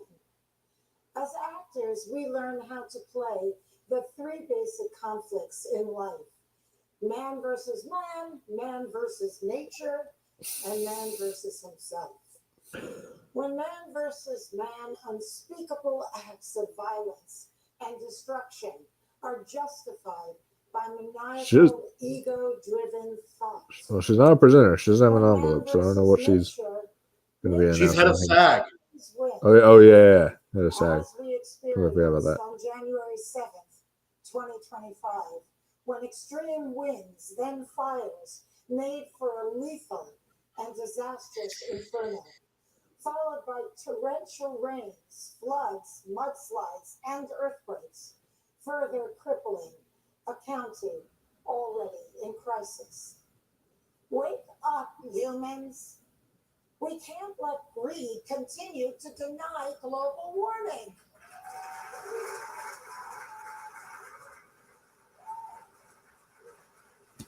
When man versus himself, the battle is an inner struggle. In these last several weeks, I wrestled greatly with that. I'm a victim of the fires, and though my house still stands, I can't go home. Still, I'm one of the lucky ones, compared to those who've lost everything. When the emergency evacuation alert sounded, I grabbed a suitcase, I threw in some clothes, a photo of my parents, the dog's favorite toy, and my Valium. Thank God I just refilled it. Into the winding mountain roads I drove until I lost sight of other cars and my sense of direction. I had to stay very focused and in the moment. But once safe, the feelings of regret over all the what ifs and why didn't I grabbed a hold of me. I was no longer in the moment. I was in the past, consumed by my inner struggle. Look, I get you're the president of SAG, but like that doesn't give you an excuse to go on for 20 minutes. I'm sorry. Somehow gained wisdom from it all. Okay. I found it in a book.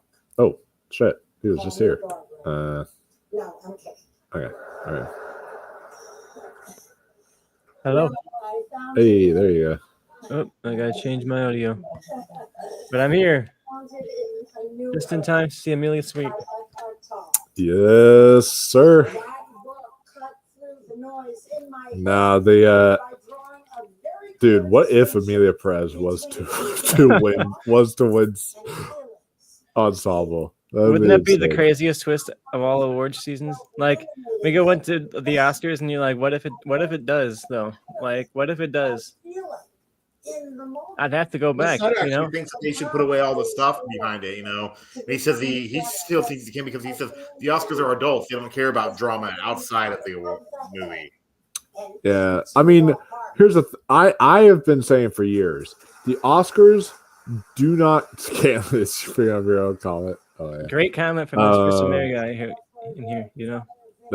But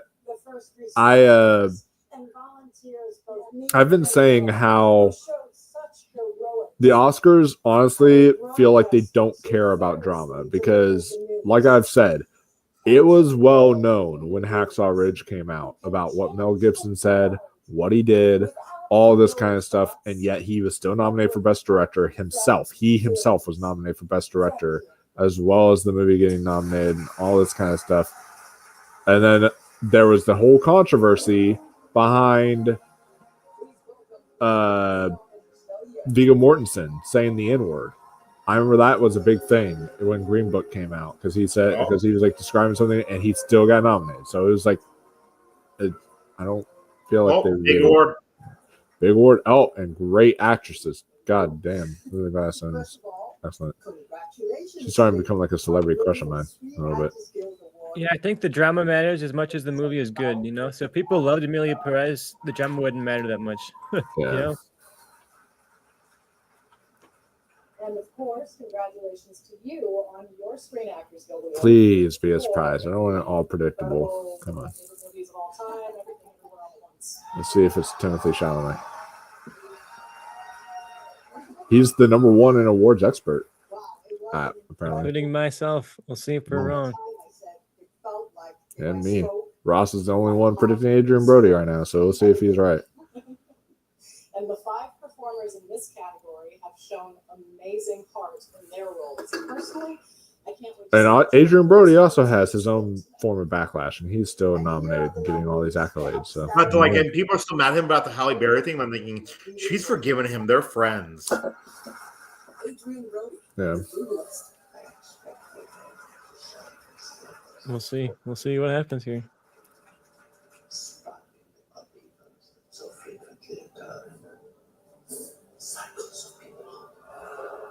He's so good. He is so He good. is so good. So good. He deserves to win the most. I would say that, but all the complete unknowns clips have been singing. Like every single one has been singing, which has been amazing. Tristan, did you hear about he's not doing the DC movie anymore? Yeah, I saw that. It looks like Luke is still on though, so we'll see. I know, and they might be doing it with Jeremy Allen White now. Yeah, because Luca posted with like a selfie or something with himself or whatever, saying I'm still doing it. Essentially. Oh man, Coleman Domingo. If it was up to me, I maybe would pick him. I don't know. It'd be hard between him and Brody, but it'd be between this. That had the ultimate front runner syndrome too. Yeah. But it was the front runner since before last Oscars. Yeah, you never want to be an early front runner. That's always dangerous. If you're the front runner early, for like over a year, right? Like yeah. There has to be a sense of like surprise, I think, to the movie. You know, like the only time it was okay was Coda. That was like the front runner since it premiered at Sundance, and it wasn't. No, it wasn't. It remember started picking up. That's true. It started picking up steam. Yeah, that's true. It was Power of the Dog first, and then it. Let's see what we got. Timothy Chalamet. Yes! There we go! Yes, that's surprise. We got it right! Let's see how that goes. There we I knew go. that was gonna happen. We knew it. Let's do it. Let's go. This has nothing to do with the Oscars, though. Now, do you know why? Why? Remember, you know how you said the speeches and stuff. Yeah, and also voting is already closed. Of course it matters, though, because this is the large majority of Oscar voters. You're right. So, sure, this award winning, like, this speech is not going to matter, but, like, this represents how the actors feel about Timmy, you know? Yeah. And they hated the Brutalist, too.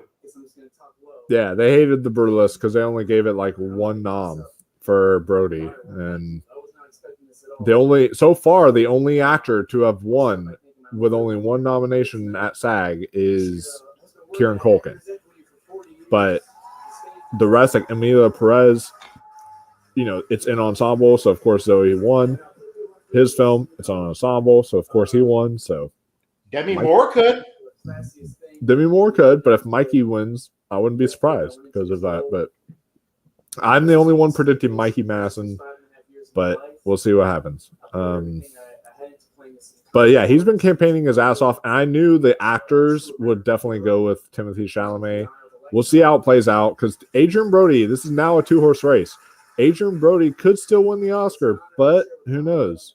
Yeah, Timmy's been everywhere. He's been on all kinds of podcasts, all kinds of shows. He wants to be winning this, you know, and I don't think Adrian Brody has as much like drive to get there, you know. Not that he doesn't want it, but I mean, he's already won. You know, I don't think he's like really that focused in on it, you know. And I think Timmy is scared a little bit of being the next Leo who like never wins, you know, has to wait decades. Like he's got to win now, or he's gonna be like the outsider forever, you know, in the same way Leo was. Yeah. So who knows? There could be a chance that we don't even get a Fabelmans or an Irishman this year. Like I was saying, like what would be the Fabelmans or the Irishman of this year? And I thought it was going to be a complete unknown, but there could be a chance we just don't get one. Yeah, if there's any year that it's going to have the love spread around, it's probably this year. You know, there's been so many runners at back and forth all season. You know. And people say, you know, like Nickel Boys are like, I'm still here and do what I'm thinking, though. In my opinion, though, it has to have like 6, you know, like it has to have 6 or more, you know. Yeah. 2 or 3 doesn't, that's, you know what I mean? No, yeah. Like that doesn't count. It has been said that the job of an actor is to become the dream, to become the vessel for sensations, and to fundamentally serve the story. And I can attest that every woman in this category did just that. Here are the nominees for Outstanding Female Actor. Now here's female actor. Come on, my girl, Mikey. If she wins, I'm gonna suck both your cocks. Not really. Oh God, don't do that. But I'm gonna tell. What if Pamela Anderson completely surprised? What if she wins? Like, what if they throw a complete surprise randomly and do I a would love to see it. Emily Blunt and SAG kind of thing and just give it to Pamela Anderson? We need a good surprise. We need a good That'd be surprise. insane. Yeah.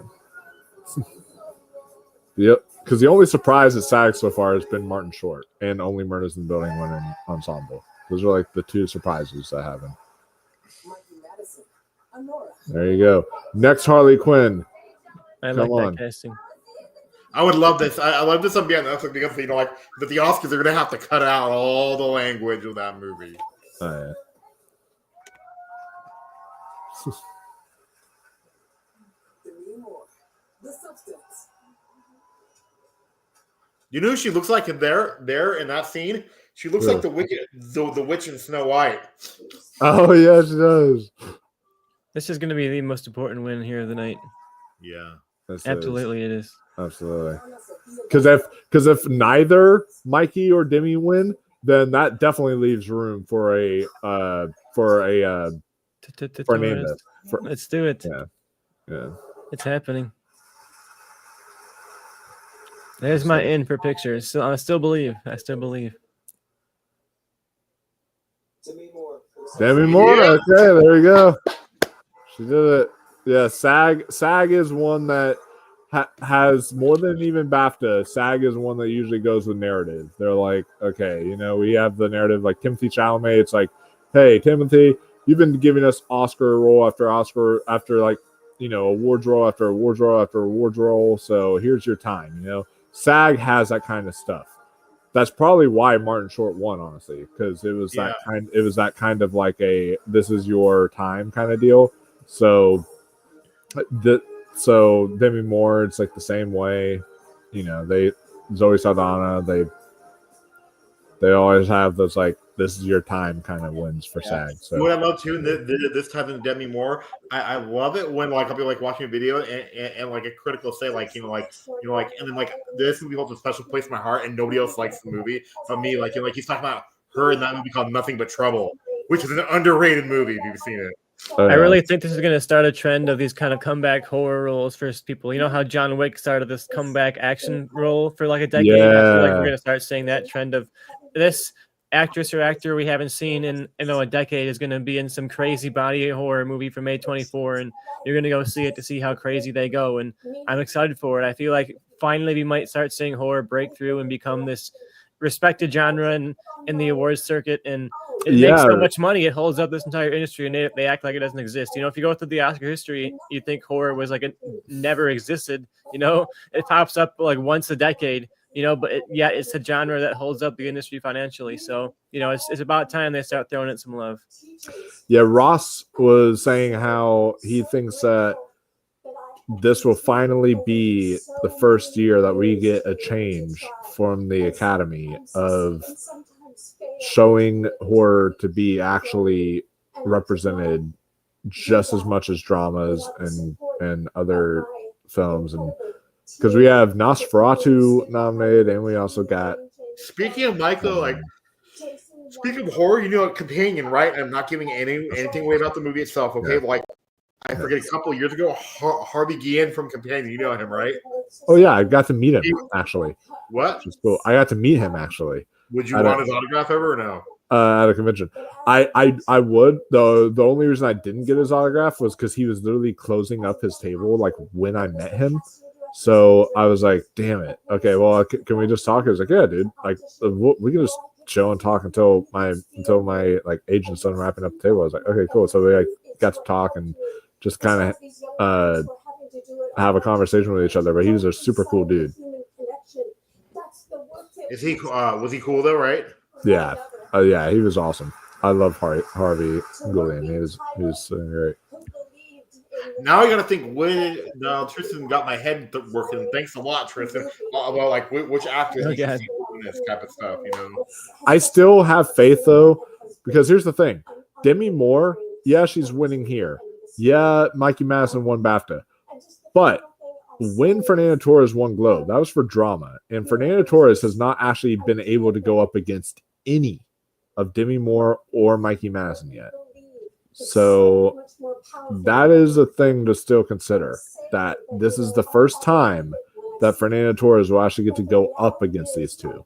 Yeah, I think it's exciting because if Nora had won this, I would say it was over for sure in actress. But like her winning this also helps Fernando Torres because it makes the race a little bit more open. Whereas if it went Nora, I would have to be like, you know what, I think Nora's got the sweep here. But there's still hope for an outside shot without Nora winning this.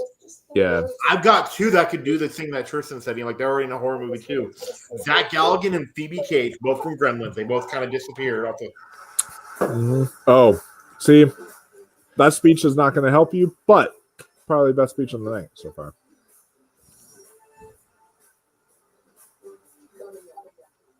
I think the Golden Globes were huge this year, especially because not a lot of the other award shows happened or were as big events as they would have been, you know? So that was essentially the show and everybody watched and then nothing else really. Yeah, people have to stop doing this. They have to stop disrespecting the Golden Globes, all right? I understand the Hollywood Foreign Press has been a joke because they nominated music, all right? One of the worst films of all time. I understand that they've been a joke. That was old Globes. New Globes, guys, y'all have to stop saying that they don't matter. Fernando Torres won, and then guess what? She was nominated and now a potential contender to win Actress at the Oscars. So,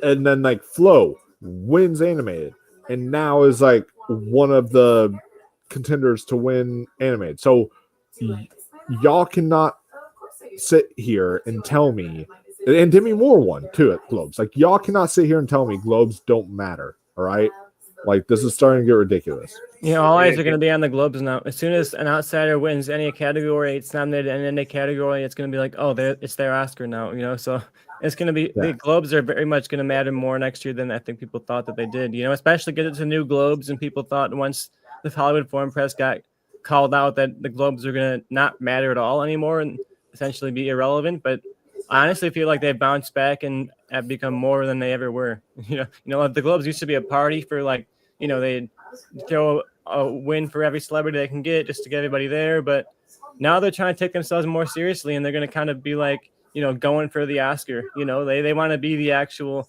you know, second candidate up in the leading that charge. So yeah, I am happy for them. It's going to be a fun season now because there's two award shows that are almost like competing to be number one at this point. Who's going to get the best, you know? Because I think the Golden Globes can see an opportunity to like overtake the Oscars in certain levels of like the audience anticipation, you know, where people are used to not really care about the Globes, but I feel like people now are going to be very much hyped up for them every year. Yeah, you're right. Oh yeah, too. People like if you see the animated features list and you see Memoirs of Snail Parents, do not show that to your kids. It's not for them. It's not a kids movie. Have you seen it, Tristan? Which one? Memoirs of a Snail? That one I have not seen yet, actually, no. It's not a kids movie. Is it, Mike? I gotta get that one in. It's one of the only movies I gotta get between now and Sunday that I feel like I have to watch, you know. The only one I have to get in before now and Sunday is Better Man. I still have not seen Better Man yet. I think it's Monday. I'm going and seeing all the shorts back to back, so I'm gonna be checking off both the animated and the live action shorts all in one day, all in one sitting. Oh, nice! If they're playing at my theater on Monday, or the theater in Charlottesville on Monday, I might have to go to those because I've never actually gone to one of those theater shorts ones, and I need to see all the shorts too. Yeah, it's been a long time. They used to show them at like Comic-Con and stuff like that, but since I haven't gone since COVID, everything. Here's cast in a motion picture. But we don't know. Maybe he could upset after Timothy won. I feel a little bit confident, maybe. Because I don't know if Nora anymore because Mikey didn't win. I would be so proud to put that in my awards expert number one. Conclave could upset because that technically has the biggest actors in it, or like Stanley Tucci, and they liked it. And you know. How could you imagine? Could you imagine? No, not gonna happen. Wicked made if Wicked had done well in other categories, Yeah. but I think it might be a complete unknown now. We'll see.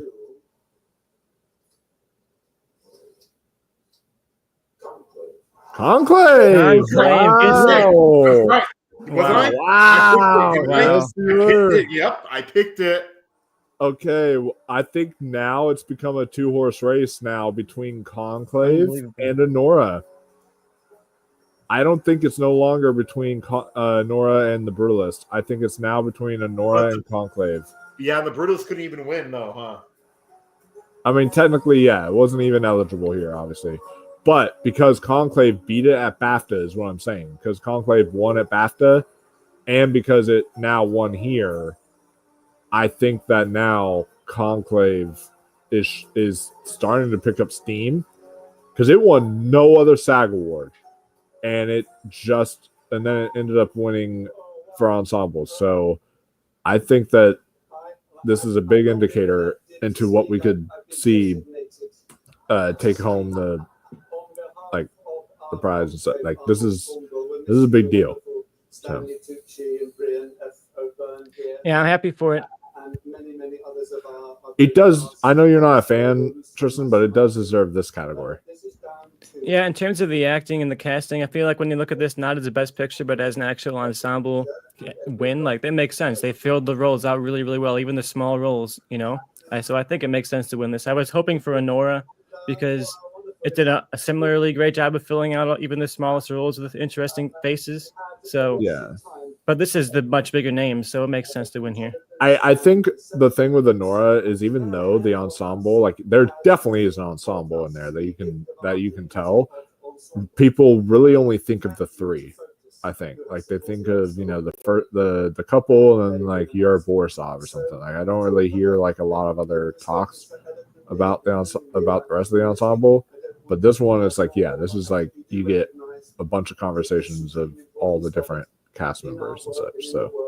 Yeah, I want to agree with the EDM here. He says, well, Conclave is just okay, but with it winning Best Editing, Best Screenplay, BAFTA Best Picture, SAG Ensemble, it could beat Anora. And yeah, I don't love Conclave, but I feel like it has all of these check marks going in, especially against a frontrunner like Anora. We talked about how being that early frontrunner can sometimes hurt you. And maybe Anora also, it took over the Brutalist spot, but Anora has been the frontrunner for a good long while, so Conclave could be that sleeper hit, especially with the Pope news lingering, that's been talked about in the last couple of days and couple of weeks. Maybe that was on people's minds. It could be extremely ironic, like the Pope dies literally like on Oscar night or something, where the timing could just be unbelievable.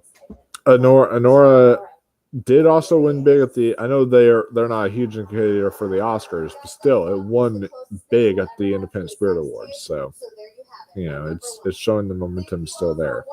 And we talked about how they like to award movies that are political, but not like too political. Like in Conclave has that balance of it's political, it has stuff to say, but it's not like obnoxious about it. It's not really heavy-handed about it. It's not making a hugely strong statement. It's just Conclave though would make sense though because it has to do with voting, and the whole process behind it, and that one line too. Remember, and so it's one of those things where if they want to make a statement for America and voting in America and the whole and how we elected a dictator as president, then it's one of those things where they can make that kind of a statement with Conclave, so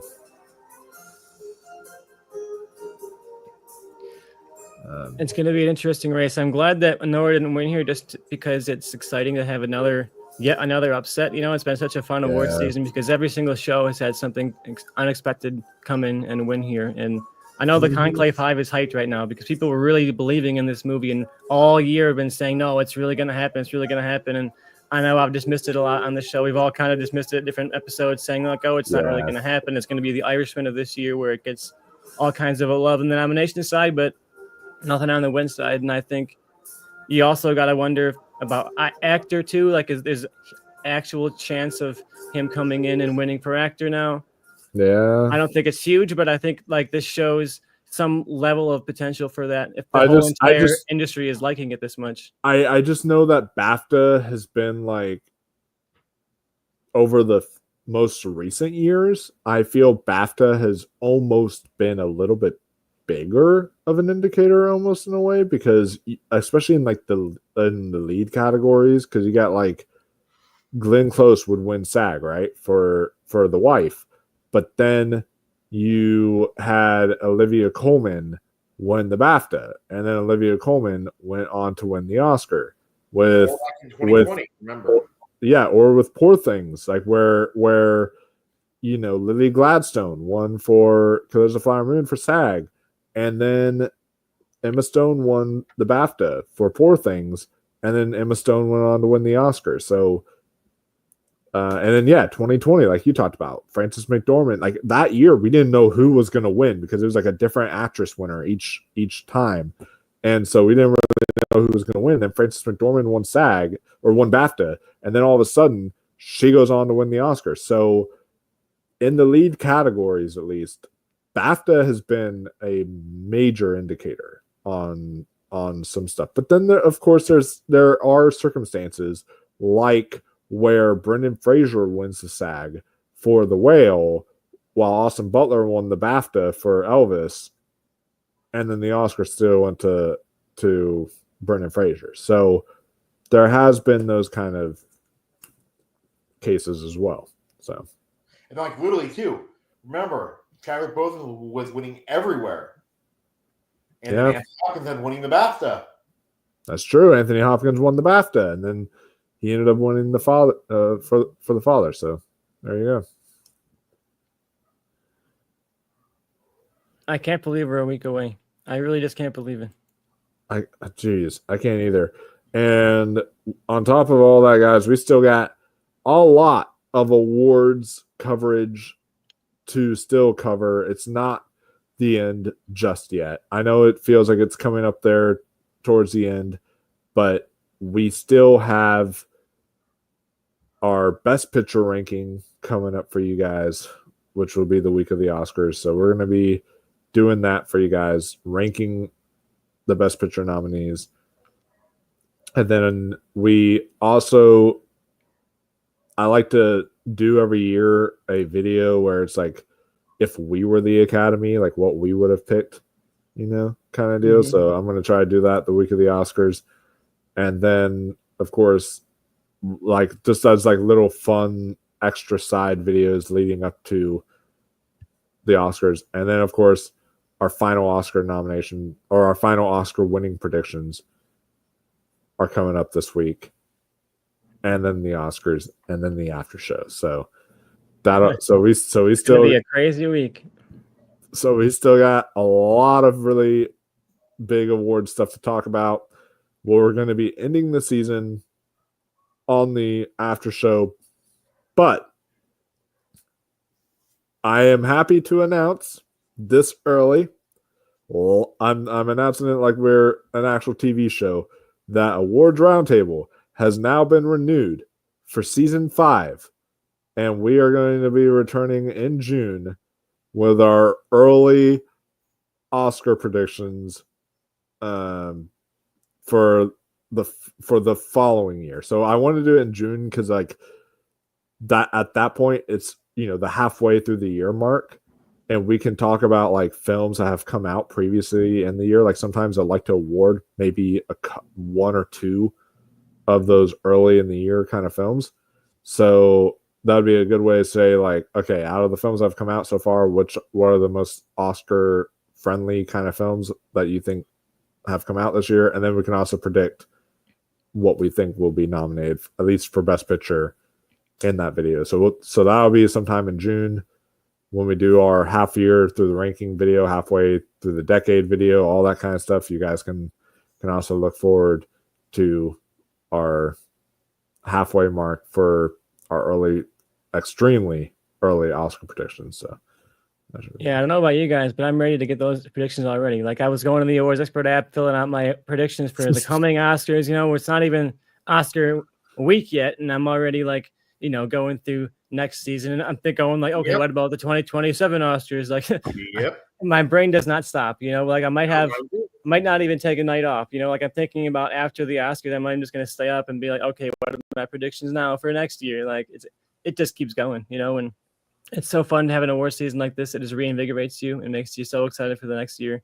Yeah, and I love this too, is because like half the movies that are nominated, we don't even know that they're out, yet.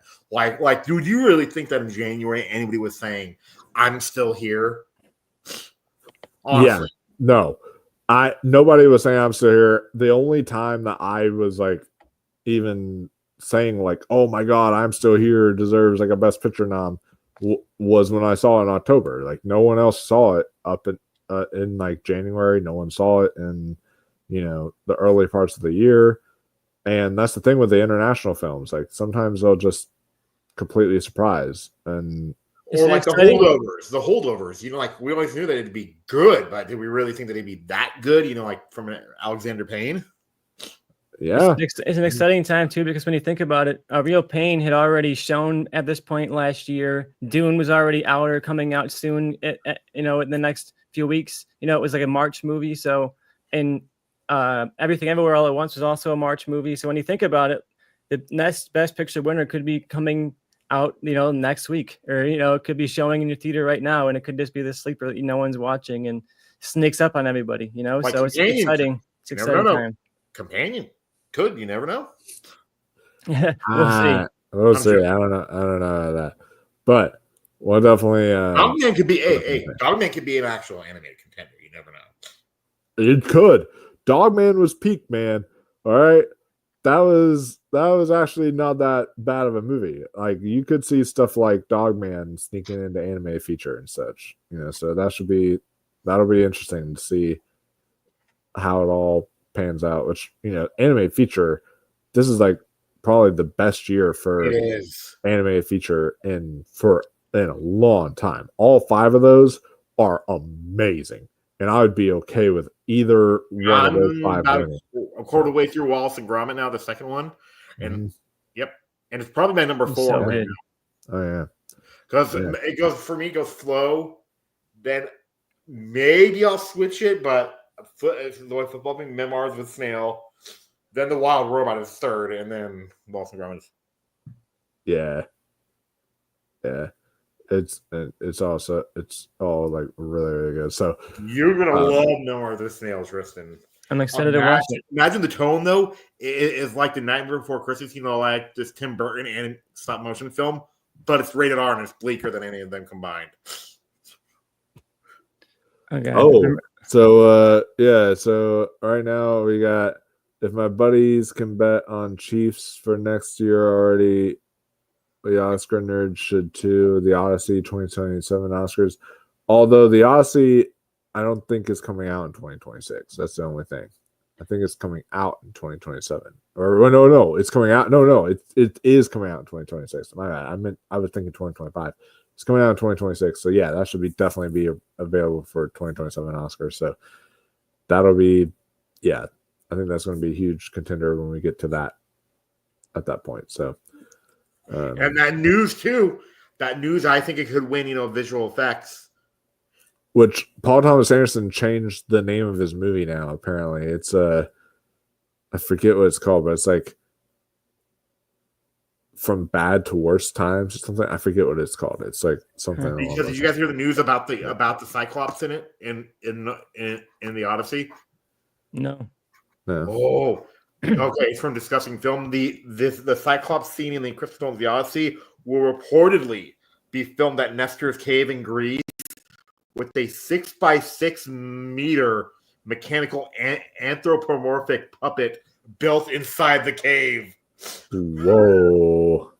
Yeah. If anyone's going to bring this stuff to life in an incredible, mind-blowing fashion, it's Nolan. Any other director could make this good, but he has the potential to make this like a genuine all-time level movie. Like if he delivers on this, it could be like the epic of our times, Oh yeah. I mean, because already Oppenheimer, it's a biopic, but it already kind of had that like epic feel, and if he's able to deliver that, but with an actual like blockbuster. I'm someone who read the Odyssey in high school. And of course, in high school, you're reading it as actual homework. So of course you're like, I gotta read it. Okay, that kind of thing. But as I read it, I actually was thinking to myself, this would be like an epic if this was made like not like an Oh Brother Where Art Thou. Oh Brother Where Art Thou is an adaptation of the Odyssey, but it's one of those where it's done in a different kind of context. If I was like reading the Odyssey though, and I was like, if you actually did page to screen adaptation of this would be an entirely different kind of epic that we've seen. So we'll have to see. And I think Nolan could pull it off. So I'm excited. Okay, it's gonna be a long wait, but God, it's gonna be good. Oh yeah, and who knows? That year could be good because we could get like, we have a new Steven Spielberg movie coming out that year as well, and then maybe another Avatar. Maybe if he gets around to finally announcing it soon and films it quick enough in 2025, we could potentially get, or if he films it, sometime in 2026, we could potentially get a new Quentin Tarantino movie in 2026. Jordan Peele has something in the works that could really take off by then. Mike, you know what's something with Quentin Tarantino though? What? They literally clipped out all the feet scenes in all of his movies into one video. That's like, you're saying like they took all the feet scenes and they made a whole collage of all of them? Yes. Oh yeah, that's amazing. You know how long the video was too? How long? A 9-minute video. Oh yeah. Tarantino has like the pristine 70 millimeter print of that video in his house. He watches that on the daily. The top tier 70 millimeter IMAX quality of the Tarantino feet supercut. Do you know which scene though? I think actually sums up the thing with his feet though perfectly. It is the scene From Dusk Till Dawn. Yeah. I think that was like what really started it. I think was that scene. But I hope that like he wins Best Director someday. I think it would happen for his last film. If he announced it as his last film, I do think that they would go for something like a Quentin Tarantino just to honor him. Billy Judd wrote this thing about Brendan Fraser, but I'm like, there's a problem with that, but I won't say why yet. Which one? The Brendan Fraser. The Vincent Price was best thing. No. Oh, what if Brendan Fraser played Scarecrow in Wicked Part 2? That'd be interesting. You're muted, Tristan. That'd be interesting casting for sure. I'd love to see Brendan Fraser get more work. I don't want to spoil how things go for any characters or like who plays big roles or anything like that. But yeah, that would be fun casting for sure. I really want to see Brendan Fraser have a comeback. He was going to be Batgirl and Batgirl got canned. So let's see what he can do now. And he hasn't had really a comeback. Like he had The Whale, but then like, okay, what else? Kind of. He was in Killers of the Flower Moon. Yeah, for like 5 minutes, but like he hasn't had like a big comeback in this. Because you know who was supposed to be in Batgirl, right? You know who? Who? Firefly. Oh yeah, I heard about that. Yeah, I would have definitely been excited to check it out, but yeah, guys, what do you all think of the SAG nominations? How do y'all think that this is going to tie into the Oscars despite Oscar voting being over? Do you think that several of these wins are going to tie in? Let's see. We already know some are because like they were BAFTA wins as well as SAG wins, like Kieran Culkin and Zoe Saldana and such. But will we see other ones like maybe a potential upset for Best Picture now for Conclave? Will we see Timothée Chalamet as a potential upset in Best Lead Actor? It'll be interesting, guys. So yeah, do you have any closing thoughts before we sign off? No, I'm just happy to see more surprises. It's been a really fun awards season. It's going to be sad to see it coming to an end in a week, but it's going to be a packed week. It's going to be a fun week, but there is that bittersweet feeling of this next week of like the year really is over, and putting to bed a lot of these great movies and stuff that, it had its time to shine is now going to kind of like be lost to the to the history books, is the once was nominated kind of movies, So take this week to try and watch as many nominees as you can. That's what I always like to do. Rewatch stuff too. And a lot of stuff like Conclave. Maybe I won't come back to Conclave ever again, but now's my chance to watch it for that one last time. And its biggest moment, to give it another shot. And then like we did this in 2021, but it like just became too hard. There are like the week of the Oscars, I think that there should be almost like a rule, like a large thing, saying that like all the movies should be available to stream. Yeah, I think that should be a thing because it makes it hard to. Because only 8 are available to stream right now as we speak. Yeah. I agree because I'm still here is not available and the Brutalist is not available. Yeah, it is. Yep, it is now. It is? Oh, it is now? Okay. And then what about Nickel Boys? Is that? Yep, that's available. All right. Then what's the other one that's A Complete Unknown? Oh, A Complete Unknown. Okay, yeah. That's kind of odd because that came out before our first season trips. Like we actually watched all the Best Picture nominees like on the channel. Remember that, Mike? I remember that. Yeah. The very first awards round season that we did, we watched all the Best Picture nominees and then ranked them for the channel. So that was fun. So. Yeah, I would love to do that ranking. I finally checked off all 10, so I have strong feelings about all of them. I am looking up right now the Complete Unknown streaming date. It says February 25th, so next couple of days it'll be at least streaming. Okay, good. Then I'm still here. Nice. All right, cool. Yeah, so I'm still here. That I love. I love like I might actually like link it on our next video. Like they literally like the directors are doing scene breakdowns now. I'm Still Here is going to be being like, hey, while all of y'all are on streaming, I'm still here in theaters for y'all. Did you know that? Did you know that? That's what the director did though. He literally like broke down a scene from I'm Still Here, on YouTube. Oh shit! And it's a scene where I think it's one of the most tense of the movie too. Which one? The goodbye. Remember, like when he goes and grabs his shirt. Yeah, that is really. And the scene with the records. He says that was actually, improv.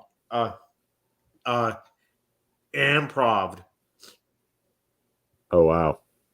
If you haven't seen any of the Best Picture nominees, almost all of them are showing at various theaters over the next few days at different, whether it's marathons or just kind of like one-off showings. Even Amelia Perez, which was the Netflix release, got a handful of theater showings in the last few days. So check your local theaters. You might see stuff pop up. Even No Other Land is getting a pretty wide release in the next week. So check it out and see if it's showing near you. So especially if you have any indie theaters, a lot of the indie theaters are showing it. Like a lot of Chicago theaters are showing it in my area. So check your local listings, as they used to say, for No Other Land. But all of these nominees are out there right now. So take your opportunity and see them, because a lot of this stuff is not going to be in theaters again. Now's your shot.